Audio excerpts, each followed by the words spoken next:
The right to offend is not some pesky little part of freedom of speech that we have to put up with. It is the heart and soul and lungs of freedom of speech. It is the coursing lifeblood of human progress.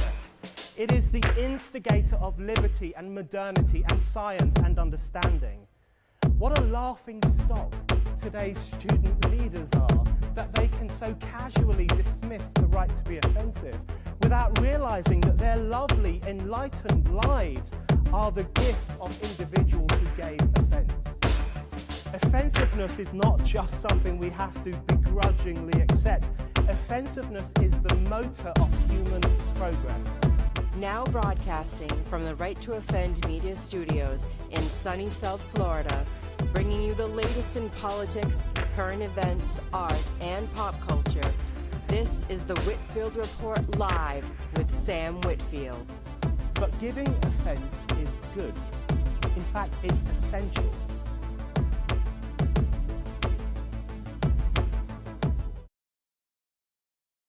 And folks, to tonight's edition of the Whitfield Report. I am your host, Sam Whitfield, broadcasting here live at Right to Offend Media Studios in South Florida. Joining me here tonight is Max Sand and Mortheous, as always. Apologies for the, delay in programming.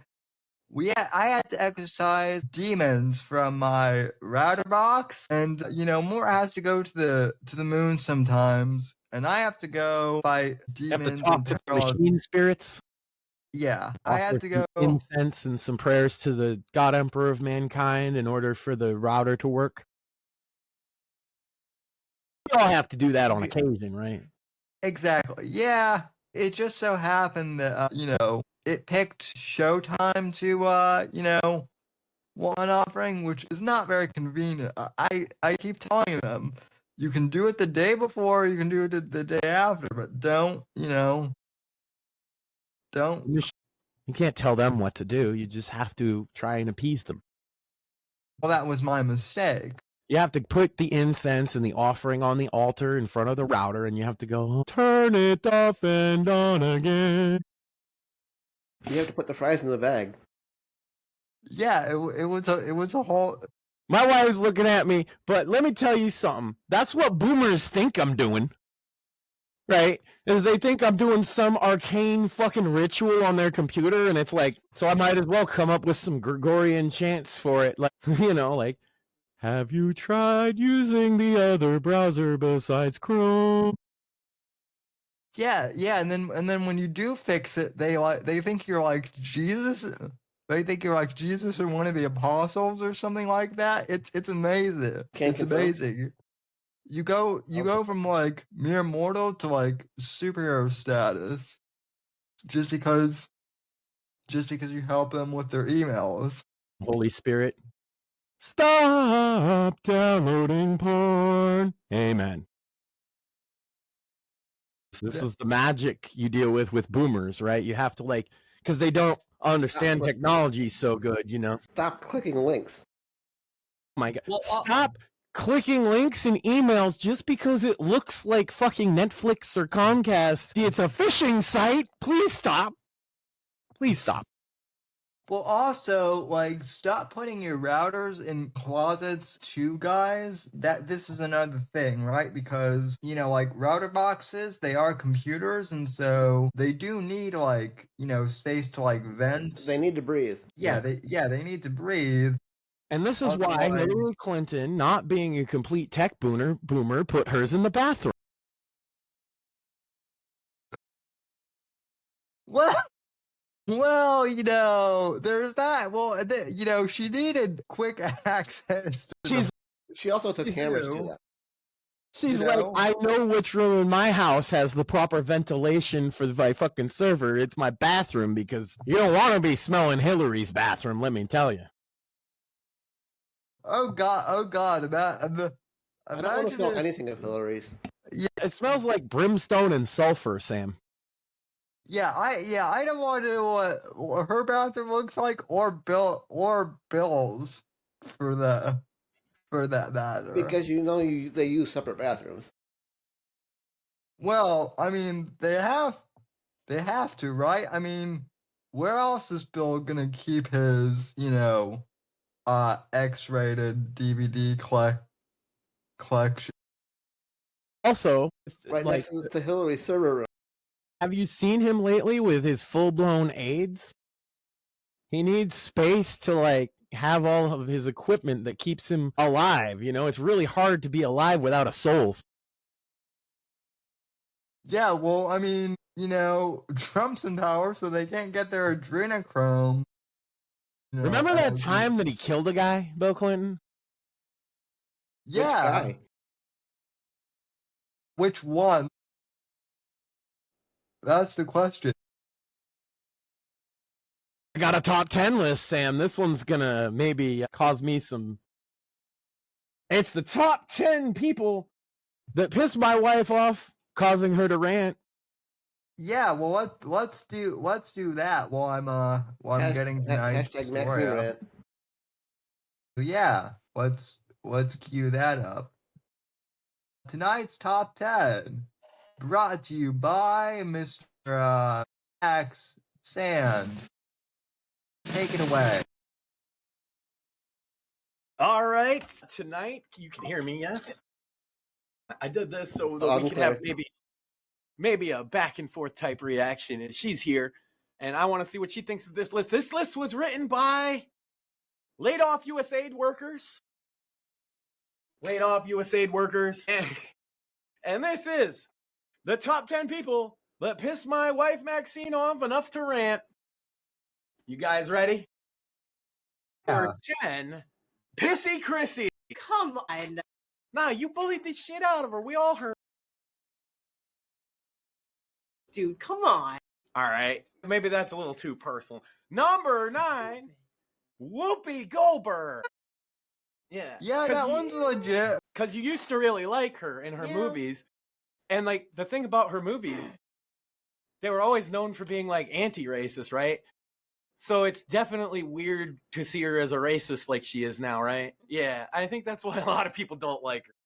Well, that's what happens when you It's go word on- for fucking. Yeah. She picked a name for herself that means to fuck. Yeah, I always thought that was weird, even when I was a kid. I'm like, once I figured out what that, was, I'm like, why would you, somebody name their kid that? Also, Who is why this Goldberg that they're fucking? if she's not gonna if she's not converting to Judaism, it seems a strange thing to do to pick Goldberg. It's like the most Jewish last name there is, I thought she was Jewish, Sam. It turns out she is. No, yeah, I actually thought that she was Jewish too for a long time. Seriously. I think that's why she did it. Maybe it's a good way into Hollywood. Never mind. Number 8, quote, that Megamind looking motherfucker, to which I mean Ludwig Kaiser from WWE Raw. That dude. She's disliked him every time she's ever seen him, but she's especially mad now because he beat Penta in a Dude. Yeah, fuck that motherfucking shit. That guy in no way fucking shape or form should fucking beat Penta. Penta can whoop his ass on his worst day, okay? And that Megamind looking motherfucker can't fucking fight his way out of a paper bag. He cheats or has somebody else do something so that he can get good. And he ain't good. Penta is better than him. Penta should have won. Fuck Megamind. To be fair, he didn't cheat. It was no disqualification. What the fuck Also, throwing the other guy out of the ring and taking the fall is completely legal in any match. Yeah. Number 7, Max Sand. Yeah, if you weren't Only number 7? Only number 7. See, I would have put myself at least number. Fuck else is on the list. What pisses you off more than me, you say? Yeah. Number 6, Sarah Gilbert. Yeah. Fuck that bitch. Fuck her for fucking killing Darlene. Because whatever the fuck she is now on whatever the fuck they name that show now. Come. That is not fucking Darlene. Darlene is fucking dead. Dude, Darlene was a fucking like model of mine when I was fucking growing up because I loved watching Roseanne. Of course I did. That fucking was me, except I wasn't as fucking emo as she was. But she fucking killed her. And not only, I fully fucking think that she's the reason Roseanne got kicked off the show, and that they killed Roseanne the way that it Well, did. she So took she can Roseanne's suck a fat executive dick. producer role. Yeah, so she can suck a fat. Well, there you have it. That was Sarah Gilbert at number 6. Number 5, Dirty Dominic Mysterio. Yeah. Yeah. Big shout out to my boy Dirty. Shut the fuck up. That He fucking became- Is Liv Morgan next? cheats every second he gets. His dick follows the fucking belt wherever it is. Dude, whoever fucking gets that belt next, guarantee you, he gonna be there being all like puppy like, what do you want me to do? And it's like, shut the fuck. Especially if it's number 4, Dude. Nia Jax. Yeah, See, fuck her. it's at least half wrestler, Sam, because she get really mad. Nia Jax cannot fucking wrestle, all right? She sucks. She hurts people. She dresses herself to look like a fucking stuffed sausage, which is an insult to big women everywhere, especially the bigger women that came before her that fucking looked good in how they dressed and how they wrestled. And she looks like a fucking... She's not good. She sucks. I don't give a shit if she's related to The Rock. She sucks. And nobody on that roster fucking likes her as the female because you know they don't. A week before her thing. Fuck that fat ass bitch. This is a good list, Sam. From strength to strength. Number 3, Melanie You know what? Fuck her. No. Already said way too many nasty shit. Hold on. I would like to say something on that real quick. Oh. This is partially Mortheous' fault. Mortheous. What the fuck did I do? It's more like what you did. It's more like what you didn't do. So What? Huh? What? What? I didn't give her a fucking child? exactly.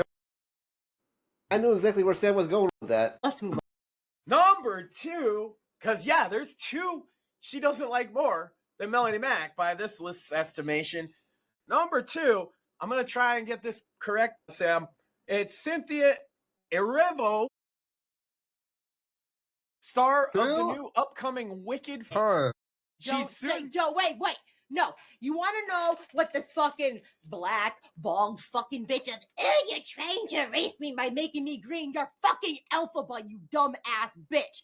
She's green, you fucker, from the elixir that the guy gave her mother when she was pregnant. You fucking dumbass bitch. Okay, not only that, this fucking bitch is going to be Jesus Christ in Jesus Christ Superstar. Fuck you all the way through all 7 circles of fucking hell. Is that Fuck you. Is that actually real? I thought that Yes. was. Sam, I was so fucking upset about this. I cried. It pissed me off so fucking bad hearing about this because Jesus Christ Superstar was my father's favorite fucking movie. He had me watch it with him all the time. We fucking sang the songs together. Like, it means a lot to me, not just because of my faith, but because of my dad. And this fucking bitch that doesn't even know a fucking goddamn thing about Wicked to get fucking Elphaba, which she did not deserve, is gonna be Jesus Christ. Are you fucking kidding me? And she's an atheist. Fuck her all the fucking way through hell to whatever the fuck is past hell, and she stays there and burns for all eternity. Now, okay? can I point something out? Now, it's not because she's black playing Jesus, because we watched an all-black production of Jesus on TV. And that was fine. That was great. You know, Yeah. whatever. She's a woman.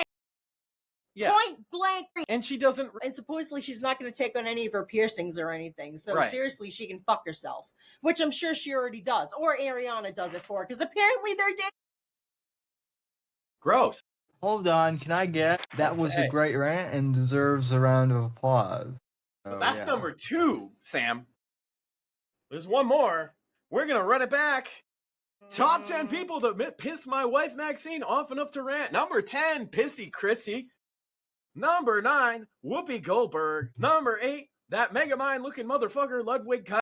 Fuck you. Number 7, Max Sand. Yep. Yeah. Number 6, Sarah Gilbert. Number 5, Dirty Dominic Mysterio. Number 4, the refrigerator, Nia Jax. Suck a dick. Number 3, that one hoe on the internet, Melanie Mack. Learn how to contour your face. Number 2, just a gross person, Cynthia Erivo. The number 1 person that pisses my wife off is Liv Morgan. Oh, for fuck's sake. I'm sorry, wait, hold on.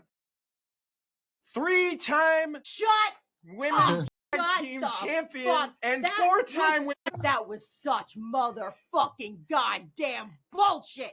Fucking Dom interfered multiple times. Fuck. That was bullshit. There's no way that they should have won that. Like, fuck, Liv. God fucking damn you. I was having a chill day, a chill night. Now I'm fucking pissed off. Thanks a lot. So As soon as Liv wasn't right after Dom, you knew Liv was number 1. that's true. You're I welcome. had a feeling. No, I mean Liv was definitely number 1. You should have seen how mad she was after that match on Raw, man. she was heated. Raquel Gonzalez just doesn't make the list, except if you put her and Liv together, I think they might still be number 1. Fuck off. So there you go, Sam. Top 10 things. Maybe I'm in trouble. Anyway. Yeah, you're about to be number 1 on that list if you're not careful there, Max. But Bullet.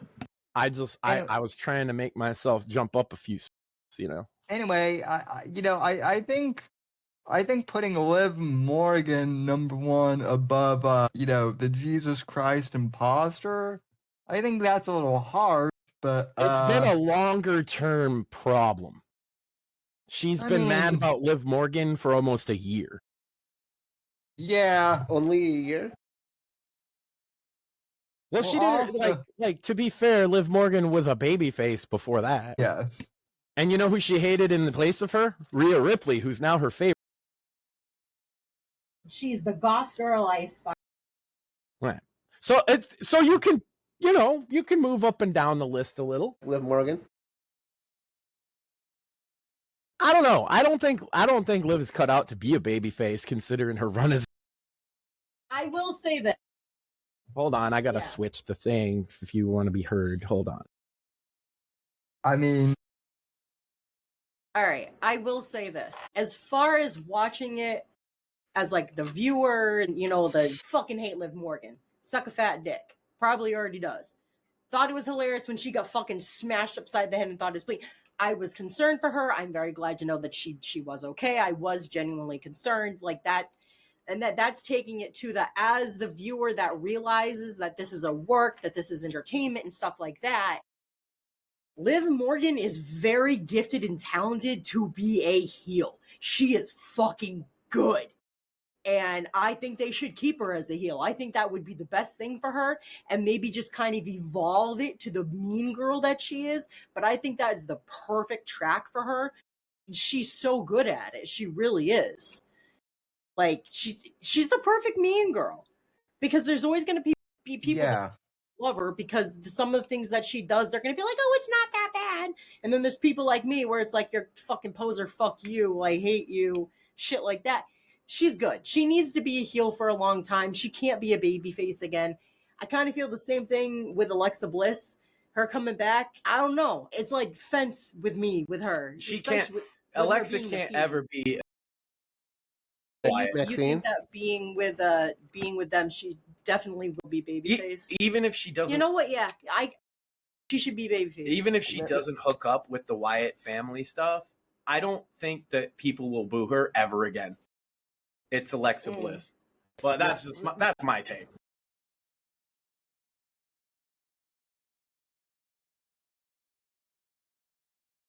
Show with you.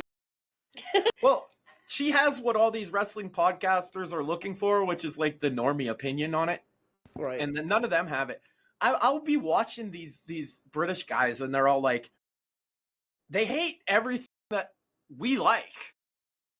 You know what I mean? And they think AEW is great television and WWE sucks. And I'm like, well, then why are 5 million people watching one and 500,000 watching the other, bro? Maybe you just don't get what the normal people who watch wrestling like in AEW, and maybe WWE gets it a little more now than they did 5 years ago. Because why? Weird? No way. The whole fucking internet wrestling is a bunch of soy boy Brits. It's weird, man. Yeah, one of them actually. I'm glad you brought that up because one of them was harassing a friend of show, Dashy Will. Yeah, man, we put that motherfucker in his place too. Yeah, like he was being like, and then he was like harassing both Mort and I a bit too, and like making unironic like cripple jokes, which like I wasn't even offended by. No, But it's like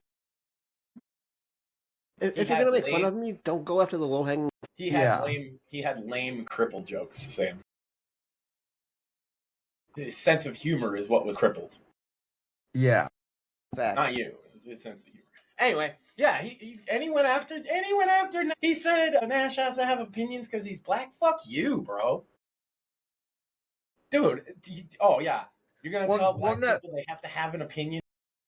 No. No, that's what I'm saying. He's policing. He's like, and I was just waiting for, when he finds out he's also bisexual, is that going to mean anything either? Look, you don't get to police people's political opinions because of their quote unquote identity. And if you don't fucking realize that, you are a racist. That's why I called that guy a racist. I said he was a racist. Yeah. That is racist. Yeah, well, and he's also ableist too. I mean, Mort and I, at least I've dealt with that shit really not as much now, but like back in 2016, really, like I will say this.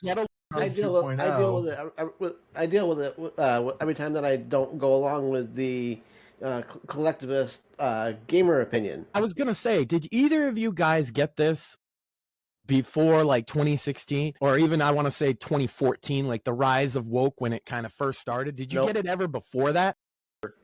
Because they're the racists, they're the ableists, they're the fucking homophobes, all that fucking shit that they throw on everybody else. Because they want to throw everybody in little fucking boxes, and heaven fucking forbid people leave their box. Yeah. Yeah. I did a little bit like in 2012 because I liked Andrew Breitbart, but like it wasn't like it was in 2014 to 2020 was when it really like escalated.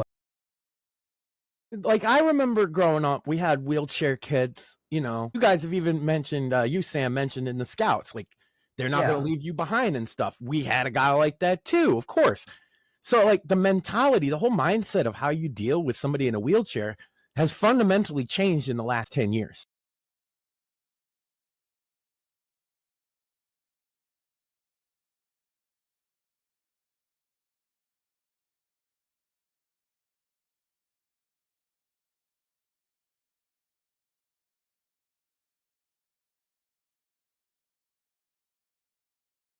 When it's the fucking boys, right? You might be the wheelchair guy, but when it's the outside world, you're one of the guys. Sure. Just like when it's the boys, you might be the fat guy or the funny guy, right? The wheelchair guy. Yeah, we gotta help him out sometimes, right? Because he's one of us.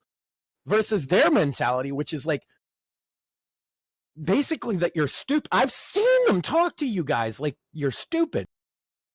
Yeah. And it's just like, what are you talking about? Get roasted. Yeah, they do too. It's hilarious. But they're doing that to our friend, telling him he's got to have opinions because he's black. It's like, that is literally the definition in my book of racist. It is. Facts. And I'm sick of us not being able to call out their racism because they're like, well, you can't be racist to da da da da da. Yeah, we all know what this is. You tell people that because of your race that you have to act, look, feel, think a certain way. That's fucking racism. Period. Yeah, I mean, and if you don't think it's racism, you're fucking stupid. Yeah, he's just that funny guy. End of story. He's our bro. What the fuck? Yeah. I will say that the fact that he is a Trump supporter makes talking about certain things with him in DMs like a lot easier. I feel like I can I feel like I can DM him some questions and just kind of be like a little more upfront as opposed to some, one who I might not know their politics as well. That definitely helps, but it's not like the deciding, Yeah. factor. It's just, they codified this, blatant racism and these blatant, like, just very toxic ideas for so long. And then we've now seen that U.S. aid through the media and through all of these money pots was propping all of this garbage up, and nobody really believed it. And you can see that, Sam, in the one particular thing I'll point to is the popularity of some Trump policies individually. Obviously, deporting criminal illegals is like 82% right now, 81% popular, favorable. Next down the list, okay, is preserving women's sports and preventing men or transgender women from playing in women's sports. That's at 76%. That means 3/4 of the country say, yeah, we should do that. This is not the fucking hill for them to die on. And people feel like that about a lot of the identity politics shit. And now they just feel like they can say it because for the last however many years, we have felt that we couldn't say fucking boo to a goose without getting banned by the whole internet or canceled. Maybe you'll lose your job. All this fucking shit. Attacked in public by these crazed Antifa people, and everybody just thinks this is normal. Speaking of people losing their jobs, though, Max, did you hear that our good buddy, Mr. Boss Hogg, apparently he, shortest DNC vice chair tenure ever, apparently. Yeah, because Boss Hogg couldn't keep his stubby nose out of the fucking pig trough, eating up all the money. Which is the one thing Democrats cannot have right now. They're going, well, so here's the thing, Democrats. Like, if you guys weren't doubling down on all this woke stuff, you might actually, like, win. But the thing with it is Shmuley predicted this, by the way. I want to give a shout out to Shmuley here because he predicted that the Democrats would just continue to go down this niche social justice path, and that they wouldn't learn from their mistakes. James Carville this week said that the strategy should be for the Dems to literally just give up until the midterms. Yeah. Or until Trump's favorability dips below 30% is specifically what he said. And then it. Yeah, but at this rate, I don't see that happening, dude. They're not going to listen to him anyway. No. So it's interesting to see where the Democrats are at, but I did want to touch on the David Hogg thing just because I don't think we explained. What David Hogg is accused of is using the DNC's email list that they keep, the donor list, for his own personal charity. Immediately upon taking vice chair, he sent out millions of emails through that donor list to solicit donations for his personal charity. Yeah, and I don't know if this is true. I've read allegedly. I don't I've only seen reports. I have not seen the evidence. This is what's being accused. I don't want to say something wrong. I'm sorry, Sam. I don't know if this is true either. But I read somewhere that might actually be illegal for him to do. It's questionable. Very questionable. Certainly charges could be brought. Would he be convicted? I'm not sure. But it's definitely unethical. To me, it's every bit as disgusting as if he had done let's say a meme coin. It's the same thing. If he had taken the DNC donor list and done a meme coin with it, whatever you're doing, you're not raising money for the party that you just got elected the vice chairman of. Yep. Right. Well, there are more videos that have come out too that I've seen that, if these videos are legit, they kind of show the fact that he wasn't even at the school when he heard the sirens. Yeah. And he talked to the media. You can see he says that in the original interview the day of. So it's not even I don't think questionable. No, he was not He was not involved with the shooting in any way, whether a victim, a perpetrator, nothing, right? He was not there that day. He showed up afterwards as a student, gave his perspective to the... Also, his family, this is something a lot of people don't know, his family already had connections in media. He was guaranteed to have a media career as soon as that shooting happened. Yeah, all he had to do was peddle his last to the school and get on TV. For the families, in my eyes, of those students, yeah. Yeah, I said the same thing. I said the same thing way back when it first happened, because to try and scam the DNC's donors. Good job. See, we knew the boss hog was a mistake from the moment he fucking did it. We compared him literally to the most incompetent character in media history. Not just because his name. Look at a fucking clip of Boss Hogg and look at David Hogg, anything he's ever said. It's literally the same. It's like, what an idiot. Don't you see what's going on, dude? Like, that's why I made that compare. It's funnier that his name is the same, but it's even funnier if he had a completely different name. It would still be an apt comparison to how he acted. Golly, Roscoe, how are we gonna defraud all of the DNC donors? I don't know, Boss Hogg. What are we gonna do? I'm gonna send an email. And then they're like, oh shit, them old Doge boys is at it again. The big balls. You just see Elon and a bunch of Zoomers jumping over a fucking ramp, and it's like, da-da-da-da-da-da-da. Never mind. These are the things that go through my head, Sam. No, mine too. Mine too, actually. Also, my Bob watched the speech with Elon in the Oval Office, where his son X is in the Oval Office too. Blowing snots everywhere, especially on his dad's head. Yeah, that was hilarious. Well, yeah, and she also thought it was hilarious that, like, the X was basically like making faces at the president too, and that, like, Trump was just like kind of playing along. The best moment is where the little kid walks up to the desk and he looks at the president and he says, "Let's get out of here." And Trump was like, yeah, you know what? We've had enough time. He's just like, yeah, that kid's right. That kid is like, what, 4? And he's already no, he's 2. Yeah, he's a legend. Yeah. If he was 4, he probably wouldn't have blown so many snots on his dad's hat. Like, they stopped doing so much of that when they're like 4. When they're 2, you'd be lucky you don't get pee on the back of your neck. Pro tip, by the way. That kid is more legendary at 2 than most of us are in our entire lifetimes. Yeah, he's got a legendarily retarded name. Yeah. Poor bastard. I partially blame Mom for that. I mean, I blame Dad, but I also blame Mom, who is also, like... But if you're worth hundreds of billions of dollars, it doesn't matter if you have a stupid name. Yeah, that's true. He'll be fine. That's kind of a whole thing with, like, in fact, like, Sam, if you have enough money, a lot of things don't matter, including immigration law, apparently. Yeah. In this?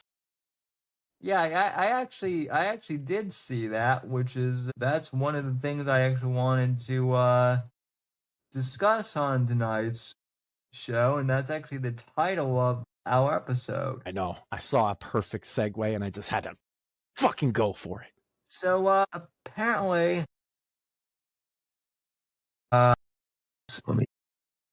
apparently you can buy citizenship with this new gold card program. Yeah. And you know what, Sam? I'm going to surprise a lot of people.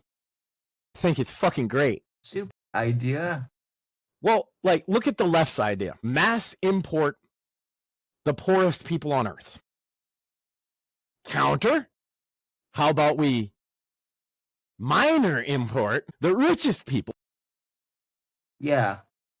Just a small number of really rich people, or do we want a large number of really poor poor people. Rumble just logged me out again, apparently. So I'll be right back. Base. Want the rich people? Yeah, I mean, I don't know. I don't think that, like, he just, the thing about the gold card is he just kind of proposed it offhand. So it's not one of those things where there's legislation pending. He didn't sign an order on it, per se. Right. So it's not actually legislation, just something that he floated at just a meeting the other day. But it is, I think it's important to discuss anyway, just like Sam. But I think that a lot of people are like, oh my God, he's making it so that rich people can buy their way in. There's a couple caveats to that. And then other people are like, oh, but then China can come and buy all the stuff. And the caveat there is like, that's an easy fix. We just say that Guardrails on it. Go figure. they're acting like oh, well, he floated an idea off the top of his head, so it's clearly not going to have any restrictions, regulations, any limit. Right? Give me a break. Yeah, totally no guardrails. Yeah, so here is the clip from the conference about, I guess this was in larger relation to Trump's Gulf of America plan. So we're going to be doing something else. It's going to be very good. We're going to be selling a gold card. You have a green card. This is a gold card. We're going to be putting a price on that card of about $5 million, and that's going to give you green card privileges plus. It's going to be a route to citizenship, and wealthy people will be coming into our country by buying this card. They'll be wealthy, and they'll be successful, and they'll be spending a lot of money and paying a lot of taxes and employing a lot of people. And we think it's going to be extremely successful. Never been done before, anything like this, but it's something that we're going to be putting out over the next, would you say 2 weeks, Howard? Do you want to 2 say weeks. about it? Sure. President? Certain amount in this country in order to qualify. Yeah, exactly. So Go the ahead. EB-5 program was really, you lend some money, but it was full of nonsense, make-believe, and fraud, and it was a way to get a green card that was low priced. So the president said, rather than having this sort of ridiculous EB-5 program, we're going to end the EB-5 program. We're going to replace it with the Trump Gold Card, which is really a green card gold. So they'll be able to pay $5 million to the U.S. government. They'll have to go through vetting, of course. We're going to make sure they're wonderful, world-class global citizens. They can come to America. The president can give them a green card, and they can invest in America, and we can use that money to reduce our deficit. Why do we give out lotteries of green cards? Why do we give out EB-5 for green cards? The President of the United States understands that the right answer is, why don't we eliminate the deficit of the United States of America instead? Nobody knows if you can even go to work for a company. So Apple and all these companies that want to get people to be working for them will be able to buy a card. And for the people that are number one in their class at top schools, I see that as one of the things. But generally speaking, it'll be people with money and people that create jobs. And they won't have to pay any tax on income outside of the United States, which they're not paying right now. They're not citizens. But they'll have to pay, if they create jobs in the United States, they'll pay full taxes like everybody else. So you're getting big taxpayers, big job producers, and we'll be able to sell maybe 1 million of these cards, maybe more than that. And if you add up the numbers, they're pretty good. As an example, 1 million cards would be worth $5 trillion. $5 trillion. And if you sell 10 million of the cards, that's a total of $50 trillion. Well, we have 35 trillion in debt. That'd be nice. So we'll see. It could be great. Maybe it will be fantastic. We have it all worked out from the legal standpoint. Totally legal to do. Hasn't been done before. It's been done in many different forms. We give them away. Why should we give them away? We shouldn't give them away. And I think it's something very exciting. I think it's potentially just something that we're all very excited about. these in mass. Again, they mentioned vetting as if there's no vetting. I will point out that there's the people that are against this. It's kind of the same sentiment. It's an anti-elitist sentiment, and I get that coming from working class background myself, and I understand the inherent, like, oh, this is obviously favors people with more money than less money. But you got to understand when you're thinking about this, what the alternative is being offered by the other party is to bring in unlimited of the Yeah. $5 million. Dude, he mentioned Apple buying or big companies buying these things. Yeah. $5 million for one person. $5 million each person to get them that card. First of all, it's like he said, you're gonna want the top guy in the class. You're not gonna just want any random Indian for this, okay? $5 million, that's a huge investment by a company in one piece of personnel. Yep. So I don't know. Do I know how this will turn out? No. What I will say this too is if you're on the fence about it or you're unsure about it, I would ask what Trump has steered wrong yet from what, like, do you have trust in him? He's also maybe it's another thing to trust him on, or maybe not. Maybe you don't have. I know there's a lot of people that are freaking out about like the Epstein documents that they literally said they're going to release the first batch tomorrow. And they're like, oh, the first batch. Yes, they literally have to censor the names of victims, which, as I understand it, is what Pam Bondi said. The only thing they're doing is censoring the identities of victims. And if you think that the victims deserve to have these horrible things that were done to them exposed to the whole fucking world, you're an asshole. You're fucking sick. Right. Or if God forbid they're no longer alive and, their families don't need. Right. This, like nobody, like that's. So yes, they're going to censor the fucking victims' names. If you don't like that, I don't know what to tell you. As far as what she said, they're not censoring perpetrators' names or any person of interest. Just the minor victims. People who keep freaking out. We're talking about children who were victimized. They do not need to release those names to you. I'm sorry. And you mentioned that some of them might not be with us, but unfortunately, as bad as that would be, unfortunately, that's not even the case. The reason they're protecting their names is that they are still with us. Almost all of them. And that they went through a horrible experience with this Epstein stuff. And I just don't think it's the whole world's business to know that about them. You can know about what happened without needing to know her name. Yeah. I'm sorry if that bothers people. They want the uncensored one, but it's totally understandable and legal for them to censor those names. They have to do that. You cannot do that to minors or minors at the time of a crime. The minor actually has to expose themselves. Bad wording. The minor has to say, I was the person. I was the victim in the case. Right? Yeah. You cannot do that for them. That's fucking illegal. Yeah, they have to. I can't believe I was just thinking about, like, because the term they use in court is exposed or like they actually do use the term exposed in legal. They have to come forward and say that it was me. Otherwise, if they don't want to do that, nobody should ever be forced. They have all the information on these victims already in the court file that is needed.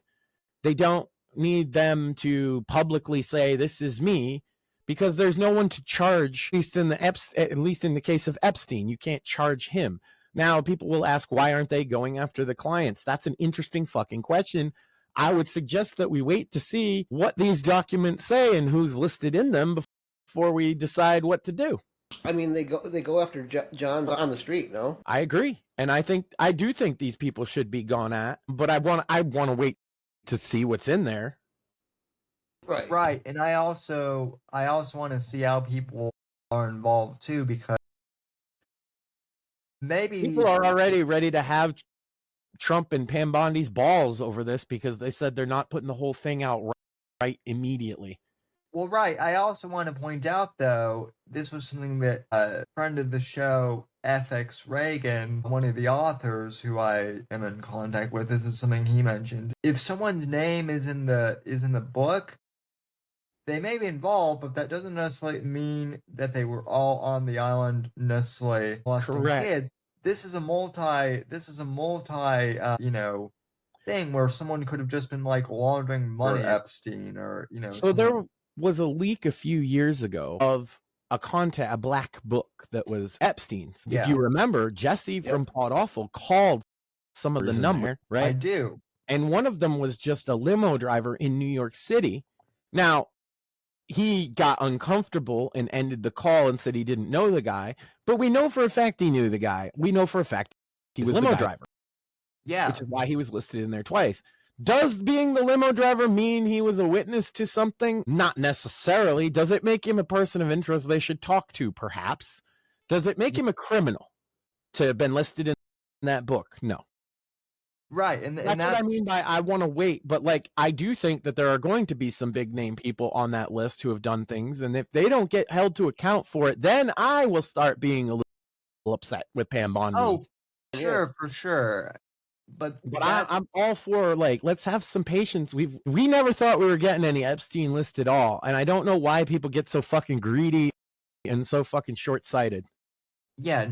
Nobody thought we were going to get any JFK documents. Nobody thought we were going to get any Doge stuff, for a long time. And you tell me Trump's not gonna, and I say you. Well, Max, like, this actually brings up a good point that my mom brought up. Is she said, as bad as the Biden years were, she said, and I actually happen to agree with her.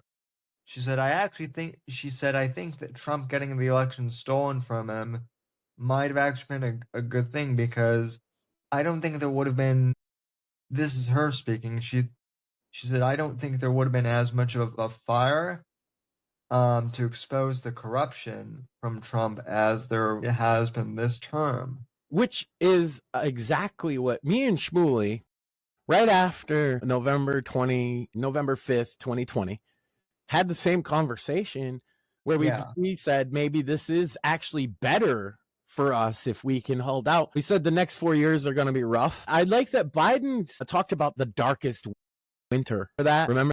Oh, yeah. It's spring now. Yep.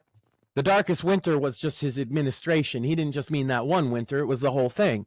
And so now that it's springtime, people, they're coming out of the cold and they're looking at the flowers and they're not so fucking mad all the time and ready to tear each other's throats out. And they like America. And optimism is back in fashion, Sam. Thank God, because we've been holding the line on optimism way too long by ourselves. Yeah, no, this is kind of also too, like, I feel like our Chauvin has kind of had like a bit of a, and I know you weren't there for the entire, first Trump presidency, but, you are part of the show, so I'm including you. But I feel like this show has kind of had kind of a rebirth and a renaissance, from, with Trump 2.0, if you want to call it that, where, we're covering the news, we're doing it in a positive and, funny way. And right. It really started, at the very beginnings of the primary, when all the DeSantis people were going at you to try and convince you that DeSantis is the guy. And you were just like, no, obviously that's not the case. You heard them out though, more than I did. And I admittedly, I went real hard on them, but that's because I said this was a losing cause from the beginning and it's suicide for his career. And I was right on at least one of those accounts. Oh, and by the way, Milo, for whatever reason, is still angry at Trump, because I guess because he's a contrarian. He's a because he's a contrarian. He really does put the cunt in contrarian, and that's for sure. It's such a relief to not have any of the grifters around anymore too. And it's fine. Yeah, there's people doing what we're doing, but they're talking to people like we talk to people who as if they know what's going on. We have to stop ourselves to explain sometimes. Right. There's been a rise in the kind of grifter who all they do is read the Wikipedia article in a YouTube video. That's been popular lately. Or they rehash the whatever Fox News video or whatever Trump press conference, and they do it almost word. They all have the same script because they all use AI. My favorite ones are the people who they literally just watch like clip shows like the Bill Maher podcast and then they do their commentary, it's like, okay, why don't I just go to Bill Maher's YouTube channel and just, watch that? I mean, unless you have, unless there's something there, right? Like a personality or some interesting takes or something. But a lot of normies, they just like, watch a lot, Yeah. Yeah. But hey, those people weren't the kind of people that would have been engaged with our show before anyway. So I'm not really worried about it. We kind of do have a target of people that are at least somewhat more politically aware than the average. Oh yeah, for sure, for sure. Well, also, and then they also have to be able to put up with our bullshit. Very, very elite crowd. Very smart people. Wonderful, tremendous audience, Sam. The best. Yeah, tremendous indeed. So yeah, gold card. I wait and see. Probably a good thing. Epstein list. Hey, let's wait till tomorrow before we go lynching anybody. It's one day. Well, Max, that's the internet. Haven't you heard? That's true. In the social media landscape, are you kidding me, Max? Come on now. Instantly. We have to jump to conclusions immediately. Which no one should ever do, except when it comes to buying my Max covers, because the covers are very nice. Covers are fucking fantastic. Yes, including folks, Night of the Vigilante, which we are now 29 away from public. Oh, it disappeared. Let's fucking crazy. Go. It's the case of the disappearing book. His fucking book is magic. Yeah, book. What? My book / screen. He made a disappearing, reappearing book. This is great. You have to buy it just for that, audience. I mean, yeah. But yeah, I'm actually I'm working on some music, and maybe we can even get together on a script for like a little commercial for when it launches. Yeah, that's awesome. I've already gotten some early reviews from people, and that's awesome. I'm going on Travis Davis's podcast in March. I heard it's your best book yet, Sam. I've heard the same thing too.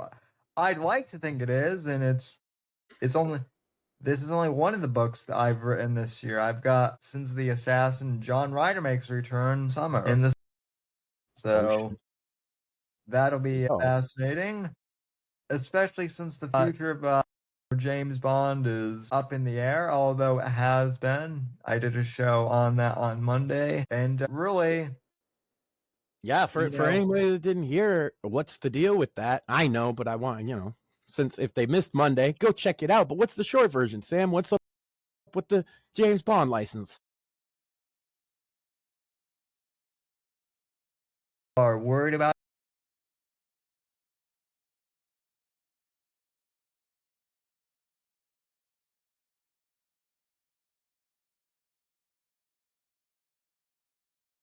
I'm not expecting great if we results. Get black, trans, indigenous, bond of color, then yeah, we can be pretty upset. But I bet you, like, you look at it, even Disney. Did you know Disney got rid of the content warnings on the Disney Plus? I actually did see that. Even Disney's backing off of woke shit now, and they were the ones I thought Disney was going to hold the line. I thought they were too, up until I started looking at their stock and investor news and I mean, say what you will, but investors do, they have a limit to how much money they'll let you lose. Right. Yeah. No, white right now is absolute dog shit. Yeah, we debated, at least the writers debated putting Rachel Zegler on the list of people my wife hates because she's an idiot, but the wicked bitch outdid her. So. Yeah. Only because of the Jesus Christ Superstar thing. Like, she was just mad about Wicked before, but when she saw that, it was like a personal attack, basically.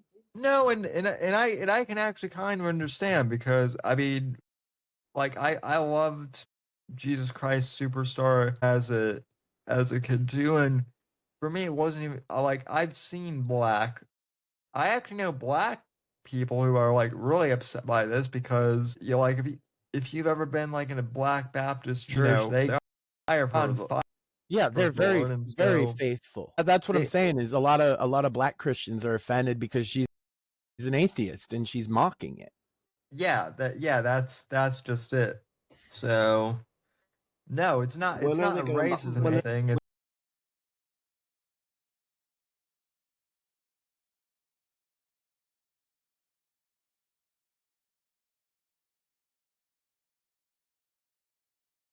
That they will mock you and you turn the other cheek. Yep. So I'm yeah, tired of it. but hey, you know, my wife can take some parting shots while she turns, right? And it's like, it's not like, dude, nobody's gonna go see that. Are you kidding me? That sounds despicable. That sounds gross. We're gonna make fun of Jesus Christ Superstar. Wow, you're real fucking edgy. Making fun of religion. That was so edgy in 2007. Yeah, it's been done. It's been done. Right? You guys gonna wear fedoras? Leave it Christians. Are they not? They're not actually gonna speak the lines and sing the songs. What they're gonna do, Sam, is they're all gonna type the script into a Reddit thread because they're fucking lame losers that don't know. I mean, that might as well be what they do.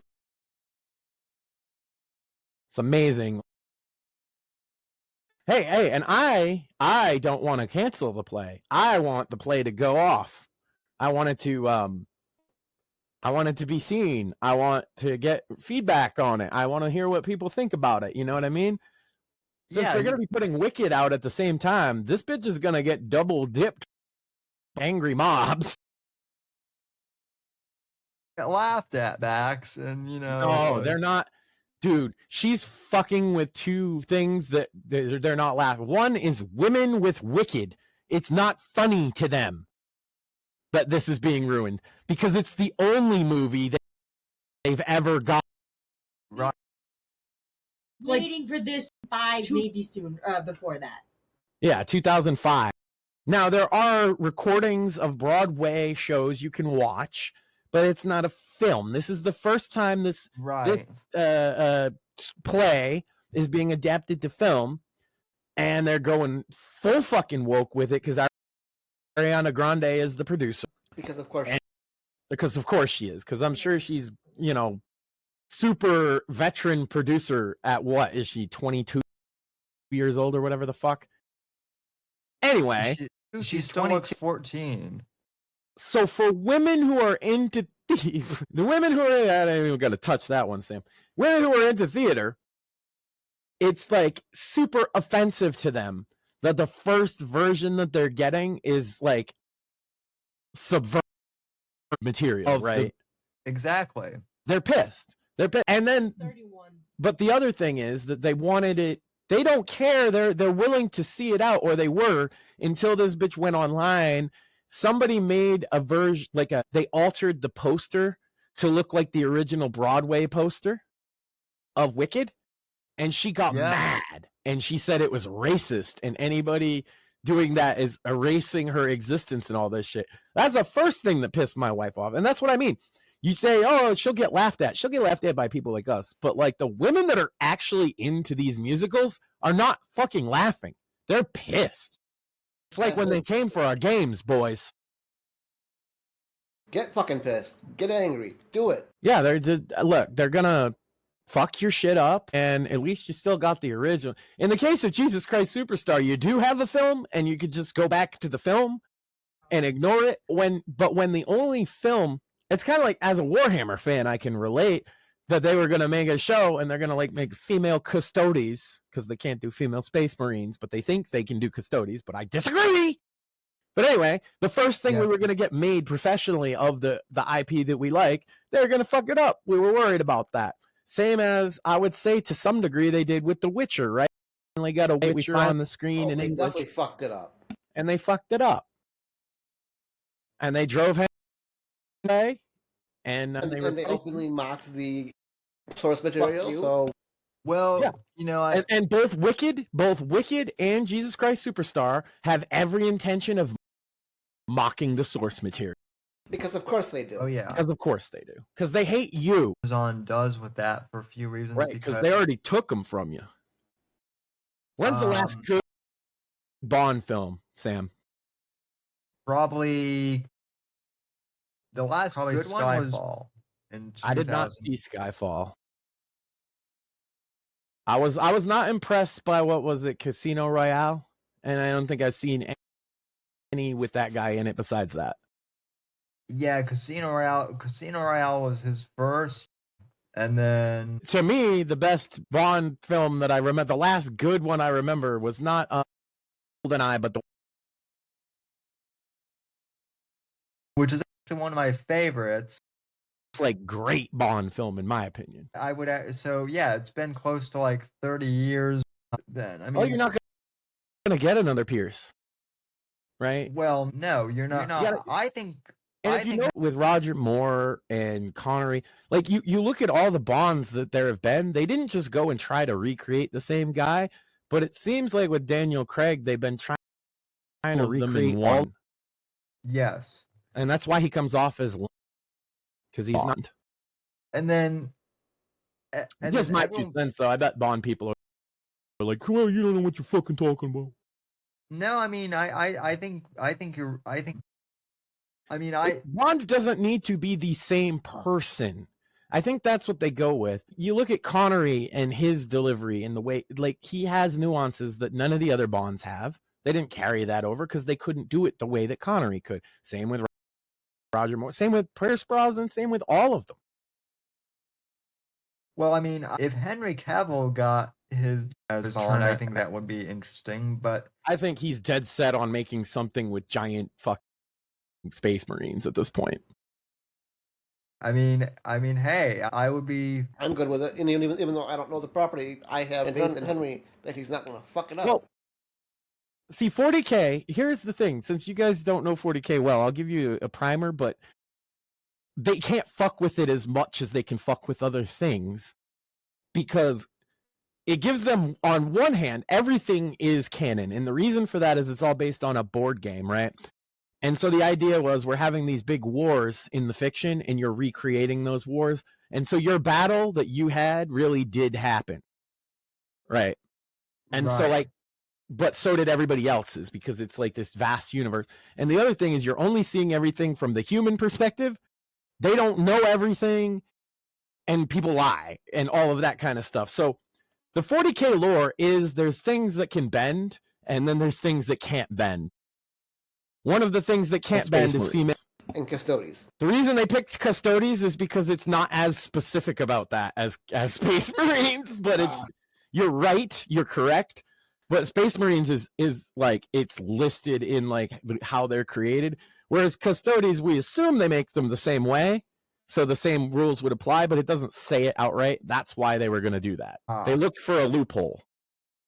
And with the way that Warhammer lore works, it's like this. Nothing is canon. Nothing is canon. Yeah, so that's actually smart, kind of. In a way, it protects the canon from outside influences like this, but also gives them license. And where you find where lefties have entered into the Warhammer 40K space, it's through the side of chaos, the demons. They love the books about demons and Slanesh, who is the basically murder goddess of horrible rape and stuff, and they love the fucking chaos end of things. Yeah, they love chaos. They hate the emperor. He's a fascist, and it's all a fascist universe and all this stuff. But see, they feel comfortable in it because they can view it from that lens, and Warhammer allows you to do that. There are reasons to believe the emperor made mistakes and that chaos people have a point. That's true. But of course, you know, hardcore like Antifa guys would be like, I love chaos. Oh, I play a Slaneshi army. Every fucking you know what I like, guys? My army? Orcs, but secondary. The orcs is the second one because orcs are just funny. Ultramarines, the blue boys, the guys. I love them. They're great. Yeah. Well, you notice the same thing with Star Wars. Like the lefties all have to do the whole thing of, well, are the Sith guys or obviously the Sith code makes perfect sense. Yeah. But they don't even use the Sith code no more. They said that's non-canon. Yeah. I mean, because from the Old Republic series, right? They had the Sith code and the Jedi code like opposed to each other. Yeah. But Disney's like, oh God, a system of morality. We can't be having that. Now everyone's just a gray, Force user. That's right. Because they had that in one of those games, so then let's just go all in on morally gray, guys. Everybody loves more. Nobody likes good guys anymore. Well, I keep hearing that. Nobody likes good guys and bad guys anymore. I hear that from wrestling fans. They're wrong. You want proof? Right now is more babyface heel dynamic than I've ever seen, and WWE's pulling in 5 million people a week to watch it, which is on par with in the late 90s. Yeah, I mean, people like baby faces and heels. I mean, if nobody likes good guys and bad guys, then any book, you want to talk about book markets. I mean, indie press is taking off. So well, morally gray was in style, but they've done it to death. It's lame now, right? You can only do everybody's morally gray. Everything is a moral conundrum for so long. When people are like, yeah, but sometimes I just like black and white, good and bad, light and dark. There's a reason Lord of the Rings is eternally popular. The thing with morally gray characters is, and this is just from a writer's perspective, is you can write a morally gray character, but at some point they need to come to a crossroads where they can't stay on the fence forever. Yeah. Right. The thing with morally gray characters is you can write them well, but at some point they need to come to a crossroads where they're either good or evil. That's very true. Yeah, they get off the fence, but they also work best surrounded by characters who are wholly good or evil. Right. As a contrast, like an anti-hero. If you write a story with an anti-hero, there has to be there too. Yeah. To show why he's he's still a hero because he's doing the right thing. But this is what the real hero would do. An anti-hero would do this instead. That's how they work the best. And same with a morally gray villain, they would be in the shadow of another villain that they would then inevitably betray, or at least be conflicted about betraying because they're morally conflicted. But it doesn't show, like if they're just a bad guy who's morally conflicted, then it's like, oh, but I didn't really want to be a bad guy. It's like, yeah, but you killed all those people, so fuck you. Yeah. They've just decided every character is morally gray forever, right? And their idea of morally gray is just being an asshole all the time. Yeah. And being snarky. Oh my God, gray equals snarky one-liner. Also being sassy. Yeah, sassy. Snarky. That's moral grayness right there. It's not like good chicks can be, it's only the bad one. Well, see, Marvel broke that because now everybody's sassy and everybody's morally gray. Even Captain America is morally gray now. Spider-Man's morally gray. I'm sorry, but unless you count the Black Suit Saga, no. Peter Parker has never been morally gray in his fucking life. Yeah, well, and then that's a perfect point too. Is eventually Peter had a decision. That was. But it was an external force that caused it in the first place. Peter Parker is not morally gray, but the symbiote was trying to make him so, and he had to choose. Like you said, he had to get off. He had to shit or get off the pot. He got off the pot, became a good guy. So that's the one story about him being morally gray. In what, 60 years? Yeah. No, Peter Parker is a hero down to his very core. He's not an anti-hero either because he follows the rules and he doesn't kill people. Like he is a hero. And to try and make him or any like Captain America, Thor, or any of these other guys morally gray, why do you think people aren't watching these fucking movies anymore? They were all popular as all shit a few years ago. People just got sick of it. It's like, no, Captain America's a good guy. Thor is a good guy. Stop with this bullshit. Yeah, well, I mean, They've tried it in the comics before, and it doesn't work either. As we've said multiple times, you know, here too, the MCU ended at Endgame, pretty much. Yeah, for most people, you know, most people, they watched that and they were like, okay, that's a conclusion to like 10 years worth of films. So, okay. And then you want them to see what happens after that. They're like, nah, that was over, dog. There's nothing new there. And they're like, oh, but everybody's snarky and sassy now. And you're like, that's not what the fuck I came to see. I came to see Hulk. That's it. Yeah. It's not that hard. Man, they fucked up the Avengers video game, Sam. Imagine having a perfectly suited IP for a video game like that, where you have all the most famous heroes in comics, except for like Batman and Superman, on one fucking team, right? And you get to play as them and beat up endless bad guys who mean nothing. There'd be some fuck about that. They fucked up. Dude, you don't think my eight-year-old son at the time would have played the fuck out of a good Avengers game? Even he got sick of it. Superheroes, that's the problem. Yeah. It's not even the sick of the superheroes. That game, dude, if I want, my son figured it out. He's a little kid. If I wanted to play as a weak Hulk that has to level up, are you fucking kidding me? He has, not only does Hulk, Iron Man, and Captain America have to level up to get their abilities, they have to equip gear. Otherwise, low-level thugs kick your ass. Superhero power fan at all. It's the opposite. That's fucking stupid. And let me guess, you have to pay for those up. No, you couldn't pay for them. They had skins you could buy, though, so they're not... I'm not saying they're blameless, but no, you had to grind it. It's worse than paying for it. You have to grind the shit out, and the game's not fun.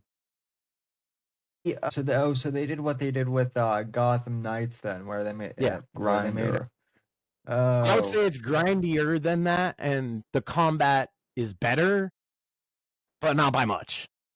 Avengers game, the combat is better. But then the main story is about, oh my god, the little Indian girl who becomes something, Captain Marvel or some shit. Oh, yeah, her. And she's like a little fangirl at the beginning of the game, and it's just really cringe.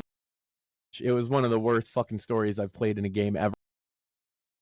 Yeah. You have the most popular IP in the world, and worst game impossible with it. I don't understand. Yeah, if your son wants to play a good Avengers game, I don't know if you can even like play a copy, but Ultimate Alliance was like it's all right for what it was. Marvel Heroes Ultimate version of that. Yeah, that I loved, and it got shut down. It was basically Diablo, but you could play as all the different Marvel heroes, and it was really good. You can actually play a pirate servered copy of it now. I was playing it a couple of weeks ago. Yeah. Pay to win shit is free because it's a pirate server. Based. Yeah. Actually, speaking of games, I might need to get Mortheous or somebody to help me on this. There's this demo out in the Steam Next Fest for a game called Fellowship. And I'm really enjoying it, but there's a problem, is there's not enough people playing it to form parties in a timely fashion. So what Fellowship is they took all the unfun, grindy parts of WoW out and made it a dungeon running endgame thing where you don't really level up, you get gear and you go through, here's the dungeons, and then you move up to the raids, and then you move up and get better gear. Yeah. I'm sorry? Ship, you say? Oh, ship. Yes, it's in Steam Next Fest right now, and I'll say this: like the UI and the game looks like a very, very clean UI of World of Warcraft. After I've modded the shit out of it, that's how I make my UI look. These people put a lot of effort into it, so if you like the MMO dungeon experience, but you don't want to grind 50 hours to level up to max level, this game is all just the dungeon runs without the. I'll look into it. There is a grind, but the grind is as you get going through the dungeons and get better gear, right? The grind is actually the dungeons. Yeah, they just took the end game of WoW and just made that into a game all by itself. I think it's pretty cool. So, but I've been playing a healer, thinking I'm going to get the fastest queues, and the queues take a while. So I would figure if I give a shout out, maybe a couple other people will pick it. It's free on Steam right now. It's a demo. It's only got like, I think 10 dungeons in it. But it's I will download it right after the show. Awesome. Sounds fun. So, let's see. What I think I've gone off on a rant this, but I think that game consoles, and particularly PlayStation, have gotten rid of backwards compatibility, because man, there are some games that I would still love to play. You know what's awesome for that? So they can they can sell you remakes. Well, yeah, but what's awesome for backwards compatibility is my Steam Deck. It plays everything up to brand new games all the way back to fucking Atari. Yep.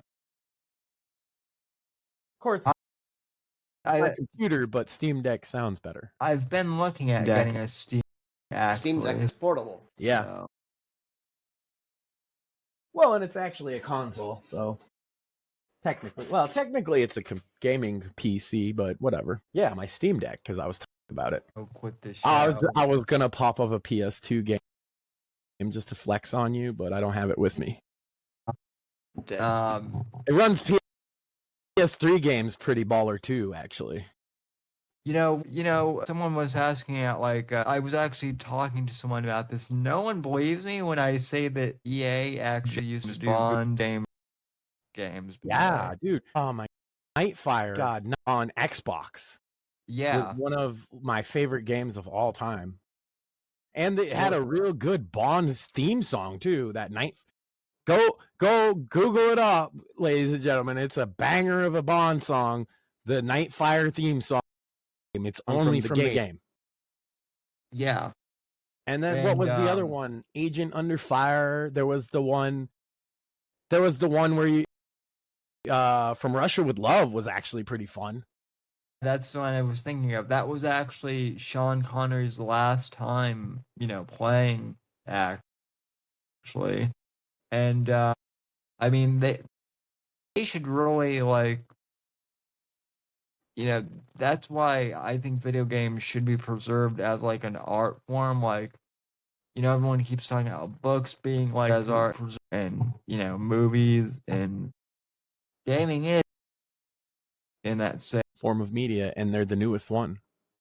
Yeah, and it really is a shame. Yeah, I mean the hardware keeps ticking away. That's not been the same. Like books is still written on books, it's still paper. So yeah, it's just wild where video games get left behind so fast. This is why I support emulation, particularly of Nintendo systems, because fuck Nintendo, I hate them. But also PlayStation. I feel like other companies aren't going to make new copies of games, we're gonna pirate. If PlayStation wants to resell these games, I actually have no problem with that. But it's tough to compete with the fucking emulators. You have to actually offer something. And then this is the piracy problem in a nutshell, is most people are only pirating because they either have no access to the service, it's inconvenient, or too expensive. Or all of the above. Or the material that you want to get isn't available on legit services. Yeah, that was one of them. You're trying to find hard to find material. It's like iTunes sort of solved the mass music piracy. iTunes and Spotify. Because you can get unlimited music from them essentially for free, or you get the subscription and you don't hear ads. Whereas pirating music is free without any ads, yet people choose these because it's convenient. Yeah, well, And it's the same with kind of idiot proof. It's the same with Steam and computer game piracy. When Steam came out and became popular, suddenly computer game piracy hit all. Yeah. There are still people who will just. The thing is the people that are just going to pirate a game that's like brand new and just to pirate it, they're just going to do that anyway. They just don't want to pay for it. Yeah. You're still going to have that no matter what you do. Well, like a lot of people, and yes, I know that. Oh yeah, Sam, you can just go watch a couple tutorials. But like a lot of my friends who are James Bond fans, like my guest who I had a few weeks ago, Terrence, like he and I were talking.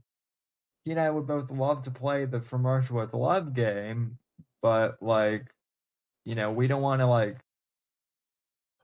have to learn code or do a bunch of stuff to play it. I could definitely help with that, specifically to play one game, because you just get RC PS2 or PSX2, which is an emulator, and then you get a copy of the game, and then you run it. That's it. Yeah, that's fair enough. And I think there is a version of that emulator on Mac too. I'll get back to you on a PS2 emulator, Sam. I can definitely help you out with that. Yeah, it definitely seems like that could be fun. So. I think you got to have a controller for it to work properly, but yeah, I have a bunch of controllers. No, I do emulate all kinds of stuff. You know what's fun to emulate on the Steam Deck and why Nintendo's so mad is the Switch, because it's so fucking unpowerful that the Steam Deck is actually 4 times more powerful, so it runs it like with ease. You can play every Switch game on a Steam Deck. Or is their fucking handhelds? Yep. Switch 2 gonna be half as powerful as a Steam Deck, according to the leaked when they should go out of their way and fucking match. That is hilarious. Well, they don't. I think Nintendo doesn't feel the need to, because they understand that the Steam Deck is an enthusiast market, and they're not in an enthusiast market. They're the newbie. They're the game newbie market. But I think if you're not a child, or if you have if you're a gamer, the obvious Steam Deck is just of the two. Right. Exactly. If you're a kid, or you're like a casual gamer, or you don't want to do anything yourself ever. I mean, it does most things automatically. It's the obvious choice because it's idiot friendly. Yeah, it's made for kids, so it'll do you right. But if you're like me and you want to play old games, well, I'll tell you, it's the screen on the Steam Deck is so good for those 2 games because it's widescreen by default, and it's like 800p, right? So it's in 720, which is the default resolution for a lot of those old systems. At least PS1, PS2, Xbox 360, PS3, they all use 720 as like a standard. And so they look really I played a couple entire PS3 games on my Steam Deck. I'm trying to think which ones. Dante's Inferno was one of them. Metal Gear Solid 4. You can just play the whole thing. And it looks just like it's supposed to, because it's in 720p, right? Yeah. And now we're even getting a PS4 emulator that specifically runs Bloodborne, and it's able to run on the Steam Deck fairly soon. Nice. Hell yeah. Sony doesn't want to. There's another case of piracy. Sony doesn't want to give PC gamers Bloodborne. We're gonna get it. It already works on an emulator on PC now. Sony is not giving PC gamers anything. The problem is the emulated Bloodborne runs at a whopping 30 frames per second, because that's what the PS4 runs at. Right. So it would be nicer to get an actual PC port of that particular game. Because I won't play 30. 60 or nothing. Even the original Dark Souls on PC, I skipped it because it was frame locked. And you got banned if you mod that used the frame rate too. Yep. I played the Dark Souls remastered though. That was pretty good. But the original one was all fucked up on PC. Elden Ring on Steam Deck is a fucking killer app though. Probably the best thing to play on Steam Deck. Nice. Either that or indie game. I play a lot of indie games on it because it's just perfect form factor for it. Oh yeah. Yeah, I mean I've looked at getting Steam Deck. I actually had a friend who was going to give me his because he never used it, but then that kind of fell through. No, it's a nice little thing that I have. Like, play an indie game on the toilet, or take it camping with me is a lot of fun, or just play it in bed, just to chillax. It's a nice big screen for a portable device. I mean, the thing is, for a portable, Steam Deck is bigger than a Switch. Yeah. But that's why I like it. I got big hands. Well, I mean, I like it because it's screen for a portable too. That's the thing. It's for the price to performance. There are other more powerful handhelds out there, like the fuck is it called? I don't even remember. There's one that's way more powerful, but it's like $1,000. The Steam Deck is like it's definitely a loss leader. There's no way it's not. Right, absolutely. It's you can get one for the same price as a brand new Switch now, or even cheaper. Like if you get a refurb Steam Deck, I'm pretty sure it's like under 300 when they have a sale. That's I gotta wait for them to go on sale. Yeah. But yeah, it's a worthwhile little gadget. Have fun with it, and the emulation on it is killer. The thing is, the reason I even brought it up in terms of emulation, Sam, is like you're talking about guys that are like, I don't want to have to do anything. Cool thing with Steam Deck emulation is you just download this one program called EmuDeck, and it will do everything for you except put the games in. You can put the games in yourself, and it's super easy. Right. So it sets it all up. It gets all the artwork. So like it'll show the game box art and stuff and little video previews like a real Steam game. All of that. It does everything. Gets all your compatibility files. And all you have to do is drag and drop games into it. Yeah. Yeah, that's always great. Yeah. And I mean, it would put the games in if that wasn't piracy, but it can't do that. So there's one thing you got to do, but it's drag and drop. It's about as easy as it gets. Yeah, still though, it is a shame, like you said, that as far as like lost art, that game suffers the most from that. It's because of the multiple licensing problem that games have that other forms of media have less of. Like movies have a little bit of this where they'll license and then 5 songs for the film. Right. And so keeping all of the licenses to those things is not always easy. But like, so when it passes ownership, the film's ownership passes down. Maybe they lose one of the songs along the way, things like. But with video games, they're often licensed by several different companies. This engine is licensed, and this code base is licensed. And the Havoc physics engine is licensed, and the Unity engine is licensed, and all the songs in the game are licensed, and the story of the game is licensed. You see what I'm saying? Is all of those things, if they don't have all the licenses in a row, they can't just re-release a game. And I know like gamers get pissed off about that, but that's just the fact of the industry. Yeah, well, that's actually going back to James Bond. That's what's been That's actually why there has been a game. Why there has been a James Bond game in so long is because EA, like, they had the license and then that expired, and they also those games have licensed music in them. Some of them are licensed to movies. Yeah. Some of them are licensed to independent writers. Some of them are licensed from actual original novels. Right? EA made a whole bunch of games, and every single one of them, as far as I can tell, has some licensing issues on top of just the James Bond license. Yeah. So EA has this problem constantly because they insist upon using copywritten popular music in all of their fucking games. And a great example of this, Sam, is if you play Grand Theft Auto 5. When that game came out, and then you played Grand Theft Auto 5, or maybe if you got like an Xbox 360 version that's not updated of GTA 5 and played the single player, the soundtrack is almost 100% different now than it was then, because they lost almost all those songs licenses. Same with Vice City.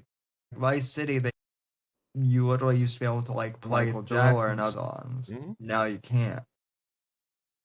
Right, unless you emulate or run the original version, right? The new versions, they took all that shit out because they could, like, do you know how much it would cost to license Thriller for a game these days?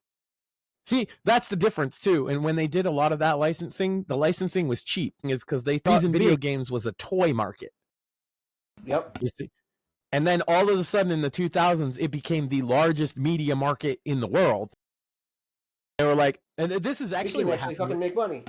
Yeah, this is exactly what happened with the Witcher. I'm sure Mort knows this one, where he sold off the license, the original CD Projekt, for like stupid cheap because he's like, video games are just toys.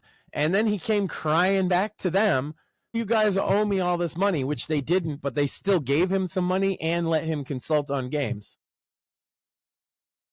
to be nice, but they owed him nothing. So yeah, that's another thing authors should, I think we've mentioned this before a couple times. I think when we had Andrew Nelson on, licensing your stuff, read carefully. If your book is being licensed, make sure you know what you're selling, because just like in the music industry, you might sell your original work and never get it back. Yeah. I mentioned that to Eric Bishop too, because I guess his son is a bit of a gamer, and so saying like, yeah, he was talking about doing gaming rights for the Body Man, and I said, well, yeah, if you do that, make sure you know what you're getting into. Don't just company the entire franchise. Yeah, and especially don't do what the Witcher author did, which is sell it for a lump sum. Right. You need a percentage. You need percentages. Yeah, if they're basing an entire game, movie, whatever on your story, you need royalties. If you sell it, it better be a good lump. You better not be like, oh man, it's been 5 years and I spent all that money. I wish I had more off my book, and then go, no, you need to make sure you get. The thing is, you're generating by generating a book like that, you're essentially generating the possibility for passive income for not only the rest of your life, but infinitely, right? And it's not so much the first two games. It was Witcher 3 that it expressly exploded. Mm-hmm. Yeah. The second game did okay because it was on consoles, but it wasn't a huge hit. Right. And then that's when he came out the woodwork. That's also when he sold the rights to a lot of people don't know the show is based on the license to his novels, not the games, which are very different. Right. Geralt at the end of the novels dies, and the game starts by saying, no, he didn't actually. He just lost his memories. Right. Yeah. I had to more actually explain that to me when I started like reading the Witcher books. So. Yeah, and that's because it makes a lot of sense for you as the player to start learning about the world. Right? So that's why they did it that way. Plus, they had to not have him dead. And then he didn't care. He gave no shits. Then he realized, though, okay, they gave me the consult money or whatever, but I can actually just sell my novel as something besides a game. And he did. He sold it as a TV rights. Part is, he wouldn't have got those TV rights from Netflix without the fucking game. Without the fucking game, yeah. Yeah, because but if Witcher 3 isn't the fucking hit that it was or is,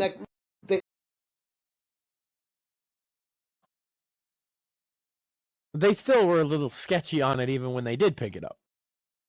They didn't respect the fucking material. Yeah, well, and they also didn't realize it had the fan base it had, I think. I think they were just like, oh yeah, this is more fucking Netflix original or whatever we can pick up for cheap. I don't think they realized the size of the fan base. Yeah. Well, again, video games went from being a cheap novelty toy to being the largest mass media market on earth 10 years. In like, yeah. When I was a kid, video games are just for kids. There's no money in that for anybody. Companies would look at like toy companies made a lot of the competitors to the old Nintendos and stuff. You saw like Tiger and you know, all these handheld companies trying to make the next video game and fail, right? But otherwise, major corporate and multi-billion-dollar deals like we see every day now, that was Hollywood. Video games Money, ain't worth, and then all of a sudden they were. PS2, you know, the 360 era, somewhere in there, they suddenly became big business real fast. Yeah. The fucking U.S. government is being a subversive cunt about video games. Yeah, well, they were a subversive before that, to be fair. I agree. I remember being a little kid and them saying that it was the worst thing ever that I played Mortal Kombat. Yeah. I remember being a kid and then saying that, like,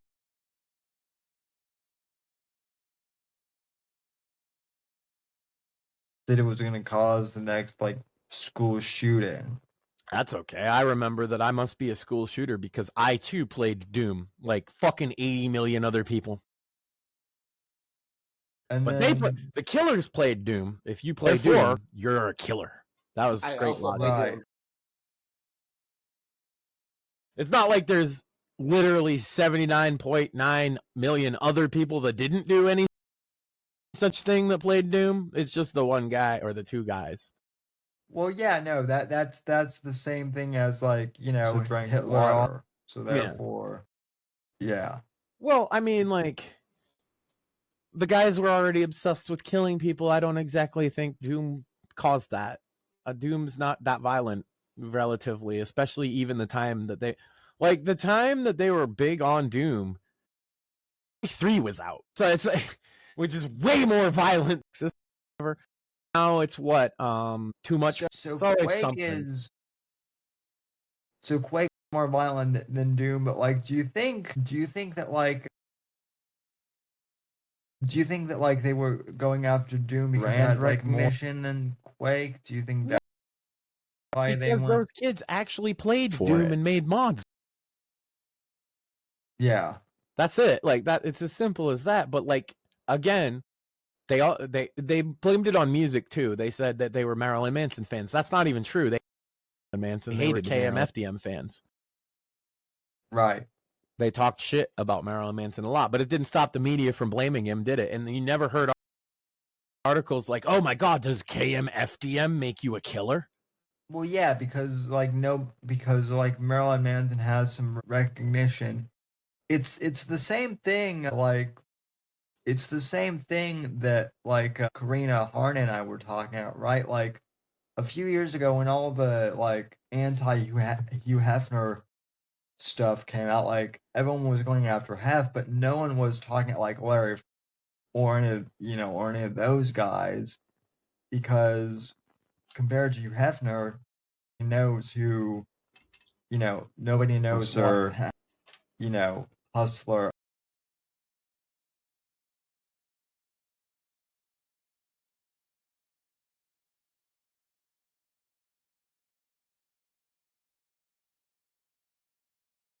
Film, but there is the People versus which won Oscars. Well, okay, yeah, specifically. So Zoomers don't know about the internet their whole life. I totally get that.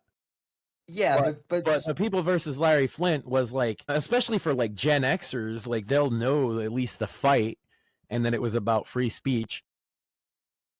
Yeah. And then, like, millennials will remember a lot of them.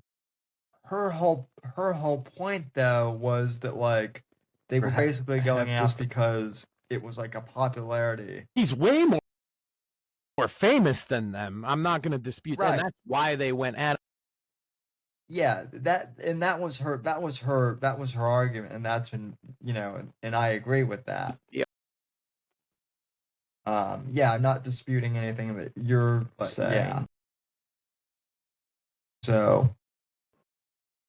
Yeah, no, it's just it's one of those things of, like, yeah, he's super popular. He wasn't maybe his values don't mesh with, like, modern liberalism, which is funny because the liberals loved him when he was alive.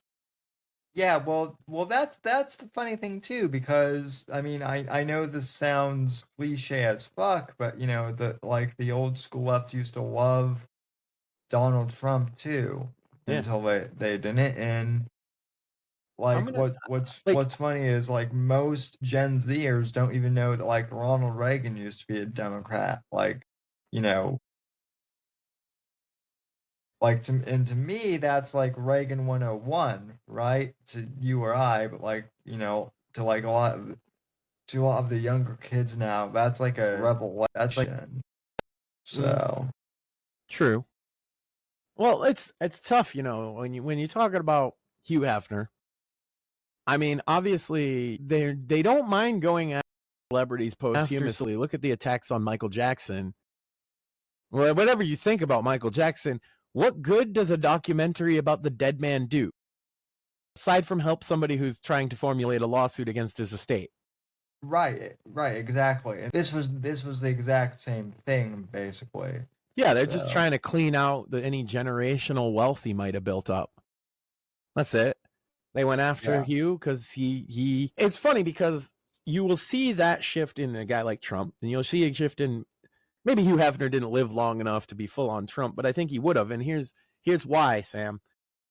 I mentioned on my list of rappers Necro and Esham specifically, and they were both like talking today in a little conversation we were having about doing a collab together, because they both came through all of this shit to be kind of, if not MAGA guys, anti-woke as fuck.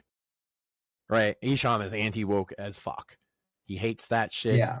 He thinks it's ruining his community. Esham's black, as the name might imply. And Necro, who is a MAGA guy, right? Here's why. And they both create types of hip hop that are very controversial, edgy, and they've both had attempts to be censored. This is going to be a recurring thing. A guy like me comes over to being a Trump guy because I got sick of being censored. Guys like Necro, guys like Esham, we get sick of being censored. You find that then it's not even I am not on the left kind of sentiment. It's like I like free speech and you don't. And they don't even a lot of times realize that it's the left that they're fighting with way later. Well, and then fighting the right about censorship, you know what I'm saying? Yeah. Well, and now it seems like we're going back a little ways because. Yeah. Well, and then often what you find too is that like the left that wants to censor is in agreement with the right that wants to censor, like for different reasons, if that makes. Or sometimes the same reason, because you're just opposed to the uniparty. I got censored by both sides for that quick. Oh yeah, me too. Like all these wasteful programs. Again, Republicans taking a lap. That's great. Half the people in the Congress on the Republican side are just as mad about U.S. aid being ended and Doge and all that as the fucking lefties, because they all had their hands in the fucking pot too. Yeah, again, going back to, you know, the conversation I had with my mom about, you know, this era of Trump being, you know, an era of healing, you know, she pointed out that, you know, the reason why we never heard any of this, you know, during the Bush administrations, either of them, is because the Bushes had their hands in the. You can be damn sure. Well, you just look at where's Obama's connections. They're all in like green energy fields and stuff like that. And those are the people he gave the most money to. And then you look at Bush's contacts and the people around him. And wouldn't you know it, they're all in the defense industry. And they got all those contracts because of the wars with an S. Yeah, it was for profit. Yeah, my good friends, maybe some of y'all's friends, maybe some family members, they were killed in Iraq. And as far as Bush was concerned, it was for fucking profit in his pocket or his friend. Yeah. And he's a war criminal, and he's going to burn in hell for it. For the betterment of the elite and not the actual country. And and a lot of those holdovers from his team, a lot of those people that were just right there, ready to steal from you then, are there now. You know, speaking unrelated of people on the right that I don't like, but sort of unrelated. Did you see Eye Patch wants to kill Tucker? I did see that. Crenshaw? Uh-huh. Yeah, well, Crenshaw is a piece of shit. Uh-huh. And I mean, I'm not even like as much of a Tucker some other dudes are. You're a fucking member of Congress. Shut up. Don't make death threat. I don't care if you thought he was off the record or whatever. You don't make death threats. You're fucking. Oh, we're all supposed to believe he's so tough because he wears his eye patch to make sure that we all know he's a bitch. He is a snippy that goes behind people's backs and talks a lot of shit. I don't care how much fucking service he's done, and I don't care that he was wounded in service to this country. Like, thank you for your service, but that doesn't give you anything over anybody else, and it certainly doesn't allow you to make threats upon civilians. Yeah, we should that 1v1 versus Hassan. He's one of those veterans. He's one of those veterans that everybody that like other veterans hate because they always bring up the I'm a veteran, bro, to like avoid any sort of actual like argument or debate. Here's my evidence that's what he's doing. They have glass eyes you can wear. Yep. He wears an eye patch on purpose to make sure that you see it at every moment that he's out. He wears an eye patch because it's an image thing, right? Like, that's what I said. He doesn't need it. He could put a glass eye in and nobody would think twice about it. He's doing it on purpose to look like a tough guy, and then he wants to talk shit like that. But I'm telling you, I don't want to quote we were talking about, damn, it feels good to be a gangster. I'm pretty sure there's a comment in there that I can't say verbatim about real gangsta ass motherfuckers don't need to body because they know they real gangsta ass motherfuckers, except that's not what they say. Yeah. Yeah, no, we were talking about that, and supposedly I'm supposed to like be commenting out some sort of I'm supposed to be disavowing someone for something, but I don't know. Everyone in our cool, so Yeah, I mean, we don't make a habit of disavowing people. Vowing, not exactly a thing we do. Was the thing that was done funny? It's hard to disavow if it's. I mean, yes. Oh well, then I avow things that are funny. As do I. No. Even if they go over other people's heads, which did maybe somebody, I don't know, do a joke that people thought was a little over the line, and they want you of all people. They know you watch Awful, right? Like they want to talk about over the line, bro. Sometimes the henchmen go a little far, and it's way farther than what we're talking about. Yeah. How much cement they send Mersh? 3 tons? 3 tons? That's impressive. Well, they sent him 1 ton, and then about a couple weeks ago, they sent him 2 more tons of quick concrete. Oh, but that's bad troll. Oh, we're gonna troll police. Fucking funny. The people who are troll policing. I mean, comedy. They're the same people who say comedy is subjective and then like cry, when someone does something that isn't. I mean, I like pranks, Sam. I don't know if people notice this. I'm driving a truck of shit right this moment to somebody's house.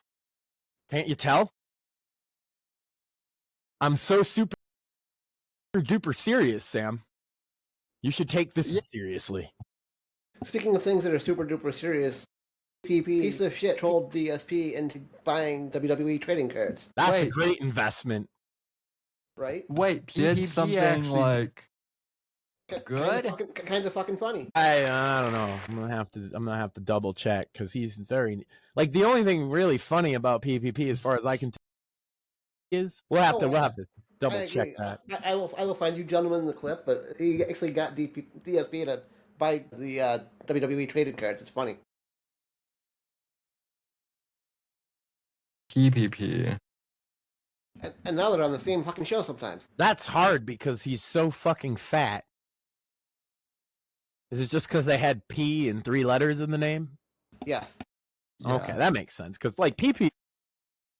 I mean, dude, he makes John Candy look skinny. That PPP he's so fat. I tried to run circles around him, but I got tired. Yeah. Even the, so fat- the Pillsbury Doughboy thought it was a bit too doughy. That's right, but if you push his stomach, he goes, hoo-hoo. It's true. Chat, you can try that for yourself. If you push on PPP's stomach, he always goes hoo-hoo. It's a fact. I know people didn't know this. Yeah, that's not something I'm like. We were supposed to be shitting on DSP for this, and the whole time has just been us making fun of how fat PPP is. But I do have the point out trolling him into it's kind of funny. But PPP is very fat. Get help, my man. Yeah, see that's the other thing too. Is like people are always like, oh, well, you're crippled, and it's like, yeah, that's not something I can help necessarily. That's right. I wouldn't tell you to get help for that. Right? I'm pretty sure there's nothing you can do about that. If you care, it's in our chat. If someone did tell us, if someone did tell Morai to get help for being crippled, my response would be like, I've tried. Do you have a direct line to Elon for me then? Like, yeah, you guys, cool. You think there's a cure? Well, hook me up. Yeah. But fat, for a guy his age, he's what, maybe 30? A little older? No, he's 28. He's younger than I am. PPP, all jokes aside, if you ever see this, you won't because Andy has me blocked like a fucking bitch. But I was 40 or 39 years old and I lost 150 pounds. You're not even 30 yet. You do not want to enter middle age that fat because you're not going to leave middle age and to any further than that. Your heart's going to stop. Bro, get help. Yeah. Go run. That's what I do. I mean, I lost 150 pounds, so I think I have an insight to say you can do it too, sir. And if you don't, help him just to start off. PPP makes Jabba the Hutt look skinny. I mean, hefty in his day, but he's looking kind of slim now. He still has man tits, though. Yeah, well, you'll never get rid of those. That's because it's not even fat at a certain point. It's just fucking flabby skin hanging no matter what you lose. But you don't have to have the fat part. You can still have just the skin. Right. It's still healthier for you.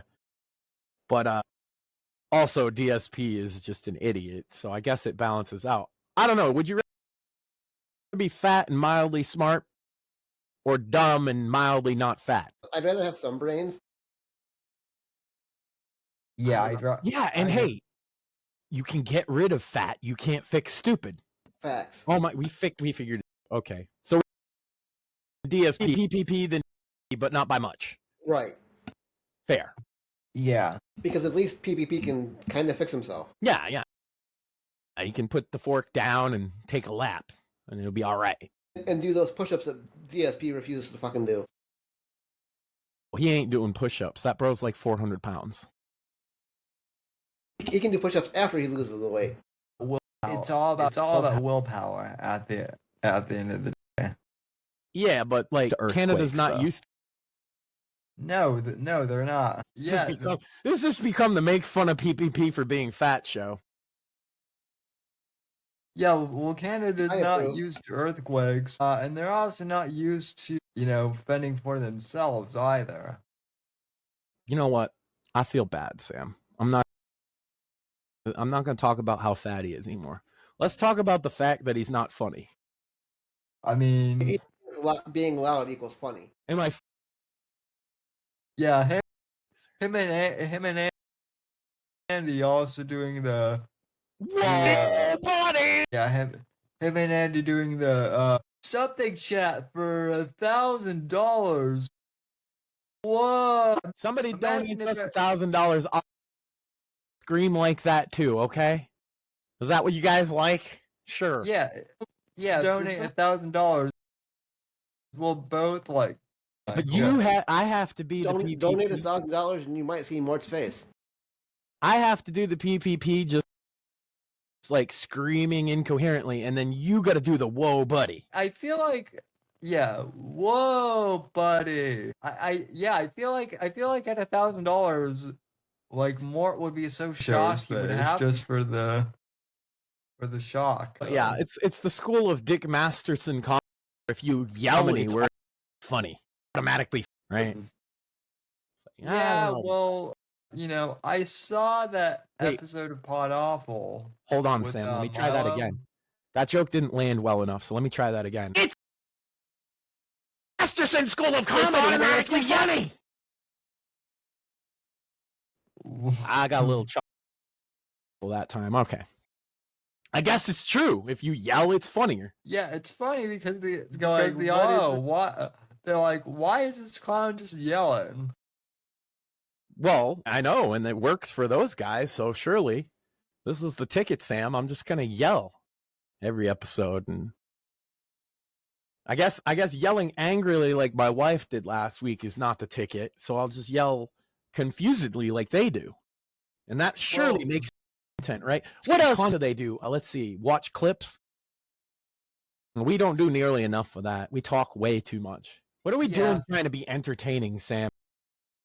We should let other people entertain it and just watch them. We don't That's like what's hot now. We don't try and hit on people in chat either. You are not the hottest in the Discord, Sam. Pretty sure I saw you flirting with Roman in chat before, but he, that wasn't me hitting on him. That was him. I said flirt. But yeah, no, like obviously you're not like, oh my God, Roman, you're the most beautiful girl in the Discord. I wouldn't even say that to Matt. And if I did, she would laugh probably. I'm making fun of the reaction thing, Sam, but I'm probably gonna end up doing some of that and just like watch Trump streams and fucking, because it seems like people don't want you to try hard and make funnies and be entertaining. They want somebody else to do it and you to just say, oh, yeah, I agree with that. I mean, listen, we could do Trump reaction streams, but like the thing with me is I have to pause and commentate on said streams, and people. You ever watched Cringing Over Coffee? We watch a 5-minute Dave video. It takes 3 hours. Yeah, well, I mean, how long did it take for us to watch like a 15-minute JD Van? It took us 3 hours to watch a 15-minute JD Van last week. Mm-hmm. Yeah. So it's so easy for us to add to it that I figured just watching other people shit and being lazy, at least I know I won't be as lazy as them. Yeah, I mean, Medicare masochist with $10 bajillion said, "You guys are the best thing I've ever seen." Oh my God. Yeah. God, I hate street culture, Sam. It's just ruined what we love, which is radio. So do I. I honestly, yeah, I hate it too. But, I mean, we can yell. That's what you guys want. We'll yell. What else is hot with the kids? We should put up like random mobile game on the side for the people that don't have a fucking attention span. And what else do they like nowadays? Oh, we should speak in nothing but Zoomer speak at all times. And we have to use YouTuber voice. And yeah, Maxine pointed out that Sam needs to do like a TikTok dance. And then we'll get millions. Well, Matt, if we do that, then this channel will really be cooking hard, fam. Hey guys, for real. Welcome to the show. All I know is today we're gonna read Wikipedia articles. Fucking original content. Yeah. Every YouTuber that's from the fucking world just blown out by that one, by the way. Bros, stop reading Wikipedia. Make a fucking video. Goddamn. This video brought to you by Raid Shadow Legends. That's right. Take all the sponsors. Crypto, fucking whatever, gambling. No, we're not doing either of those. Yeah, no crypto. And I wouldn't want to advertise gambling. Not even gotcha No. games. Raid Shadow Legends we will take, though. I hear they pay good. They pay stupid good. Yeah. And then it never works. Like, nobody goes and plays that game because it's a meme now, but it has to work. I'm full of shit. They have to rake in money. There's It's always ads been are a everywhere. meme. Thought we had a video, Yeah. Sam. Did we get sidetracked making fun of PPP? He is fat. Did you know this? Have you heard about this? Have you seen? Well, I don't we think did he play has the video quad earlier of- Like Ralph? I'm willing to bet that his tits are like one of them is bigger than all four of Ralph's. Yeah, and I don't think I had a video. I played the the one with Trump, the gold card thing from Okay, I'm just right. He is fat though, PPP. Yeah, totally. Also, I love how we both said we're not going to talk about that certain thing, and then we totally just went off about it for like 15 minutes. Still haven't named any names, but you know. Yeah, well, the people who are dead set on it, they'll since they do nothing but sit for 6 hours and watch streams for a total of like 3 people, they can sit there and watch this. So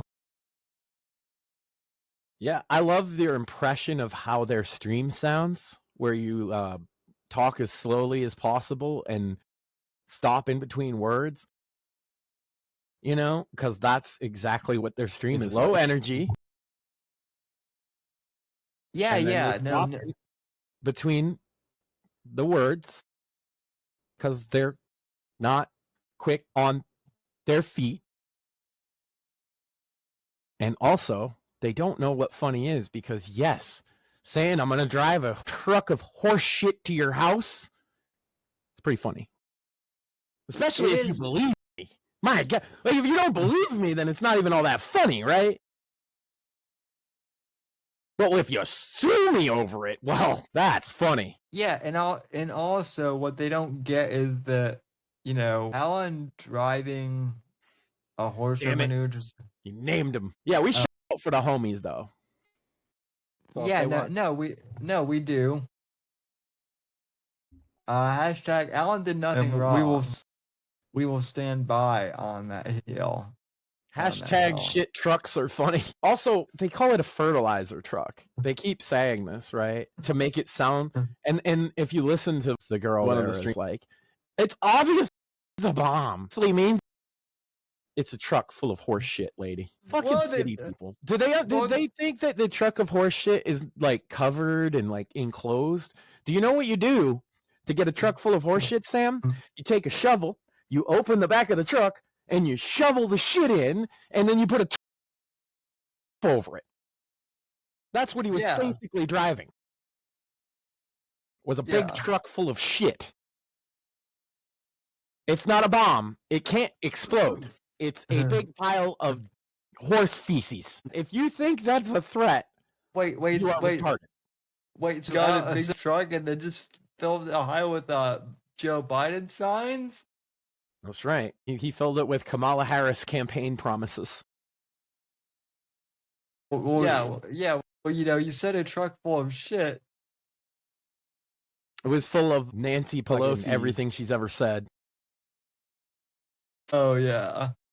But yeah, I mean, come on. Like, also, he's the guy that's famous for saying, I'm going to drive to Owen Benjamin's house, and then not doing it. And what did he do? He said, I'm going to drive this shit to Owen Benjamin's house, and then didn't do it. Also, like, I want to point out, since we've already named names, the only reason why he did that was because Owen's goons were, like, saying that they went to my house and, like, harm me, right? The original one. This time, he just did it because it was funny. Yeah. And this time, he added the truck full of horse shit, which I think makes it magically funny, actually. Well, he's done different variations on the right because Yeah, it's almost like he's done this a bunch of times, and that it was funny every time, and he's escalated it too, because now of course, like if you've watched our show long enough, you know that Alan's been on this, kind of blown up the spot on this. He drives trucks as part of his job. He drives a lot. Yeah. And so I'm sure he was driving a truck full of shit and thought it would be very funny to say, I'm going to drive a truck full of shit to his house. And then, as he always does, dude. No, of course. And then, oh my God, he's going to drive a bar. No, it was poop. It was poop, lady. Shit. Fecal material. I'll tell you what, girl, you go ahead and you take yourself some horse shit and you prove to me that you could make it into a bomb. Yeah, he's got like 1,000 pounds of horse shit. I'm so worried that that's fucking going to blow up. Well, Owen doesn't already need anymore. Well, that's why it's horse shit. He's already full up on the, bull stuff. Needed a new variety. And also, yeah, if it's a bomb, Sam, imagine the smell. A shit bomb? That would a be shit like... bomb. This lady thinks that Alan Powell is a supervillain unleashing shit bombs on some fucking wackadoodle from the internet. Yeah, okay. Alan Powell is a super. You know what? You know what? I could totally. That's something that like Pod Awful would do. Maybe. True, and that's the other thing is he's a Pod Awful homie. He's a Whitfield Report homie. Like we ain't leaving. Like we're gonna disavow Alan Powell because some girl thinks his joke isn't funny. Look. Here's my thing about their video, and we still haven't said their name, so it's fine. But like, here's my thing about your video, girl and guy.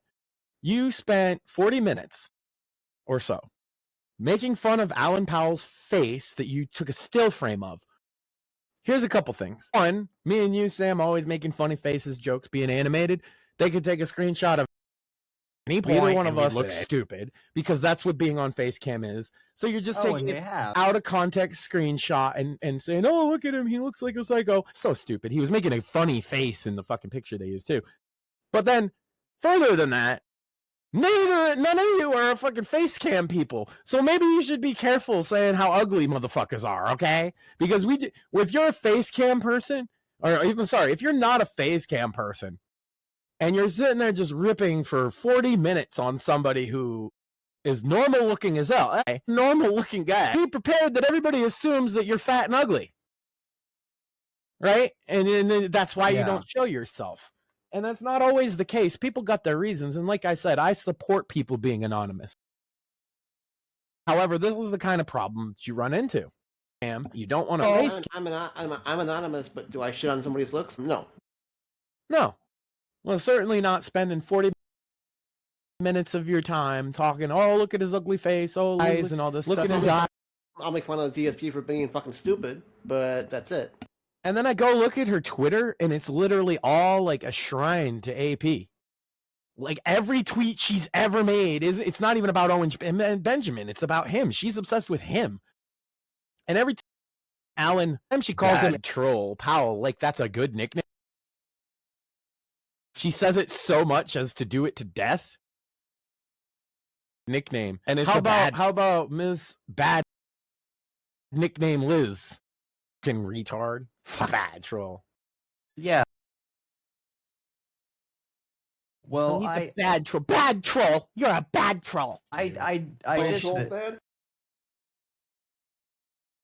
well, I mean, yeah. Bad for do. When Sheriff Liz comes, police, as you know. Yeah, I mean, and then she was trying to kind of like suck up to me and be like, well, did something to fight Owen Benjamin, and it's like, no, I just laughed at the guy. I did the same thing that everyone else did really. You did the same thing that you did to Mersh. Left to make a fool of himself and laugh. Yeah, that's not fighting back. Actually, I would say I think Alan it's a fair did more statement to to say fuck- with Owen than you ever did. Yeah. I wouldn't downplay it. He's in that guy's head. I was just friends with people who Owen didn't like. Yeah. And that's how his whole beef with me started. Same thing with Mersh. I suddenly had on a guy who he didn't like, and instead of going at that person, Mersh decided to go after me. Which, by the way, like, Mersh and Owen are now, like, I wouldn't say they're friends, but they're like, they go on each other's shows, so Of course, all the losers do now, like Ethan, Ralph, and them. They've have their own little loser club, right? That's Yeah. fine. I'm sure Ricardo will be a part of it too. It's like the local loser club. They can do whatever they want. And the thing is these people thought you were way more invested in Owen Benjamin than you've ever been. We sit here and we do our show. I don't know what he's fucking up to. I didn't even know who he was until you explained your history with him, and I looked into it. And AP comes on. He's been on the show how many times? Yeah, and I haven't. He's our most repeated guest since I started. Yeah. Well, and the only reason I even brought it up to you was because people were DMing me, and I didn't even know Owen betting that he was still streaming at all. I couldn't even tell if that's the case or not. They're just mad at AP. Like, her whole thing isn't about Owen anymore. It doesn't seem like it. She's just obsessed with him. Creepy. Yeah. It's weird. Yeah, she needed, that's what it is the Owen thing kind of fell off a cliff. She needs content. But here's the problem is that might make sense if she had a large following. But she's been doing this for years, and she's got like 100 followers on Twitter, and like 2 people a day watch her stream. Nobody cares what she thinks. We shouldn't even be bothering to talk about it, but I found it very funny that people want to troll. And then show me something he does that I actually have a problem with. Otherwise, shut up. Well, you might have a problem with the fact that he does videos where he goes to the range. Wait, no, that's totally based. Cool.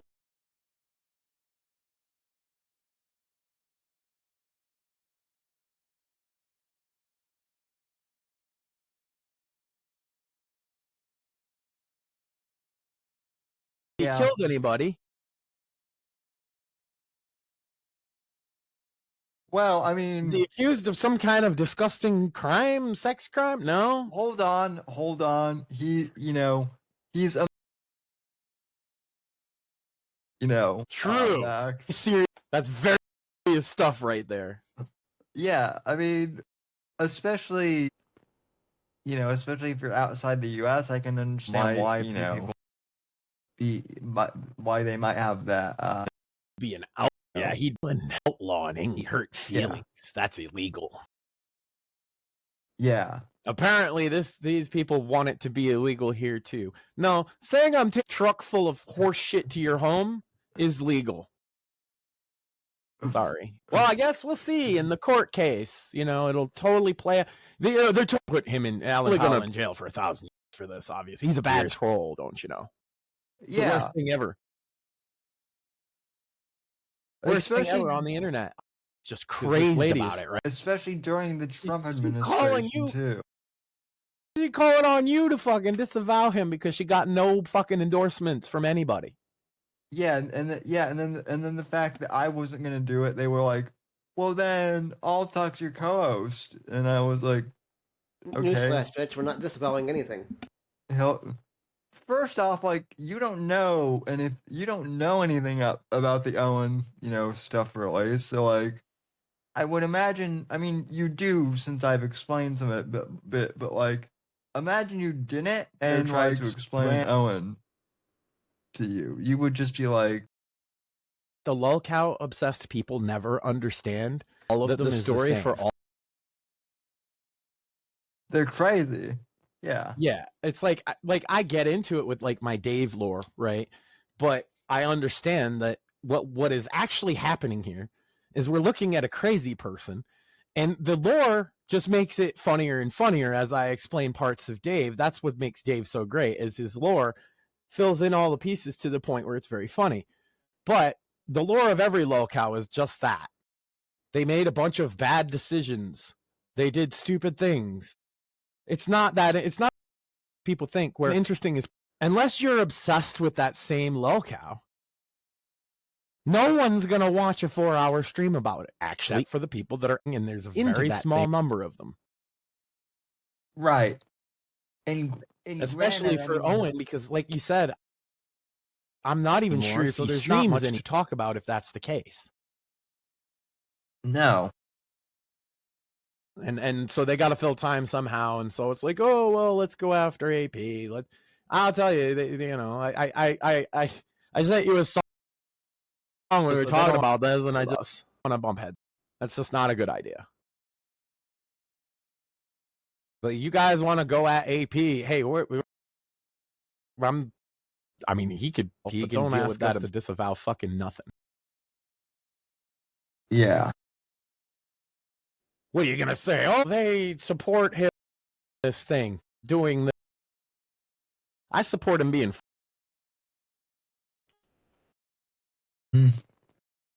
He's his own man. Yeah, I support him being funny. And by the way, I do think the horseman manure thing is funny.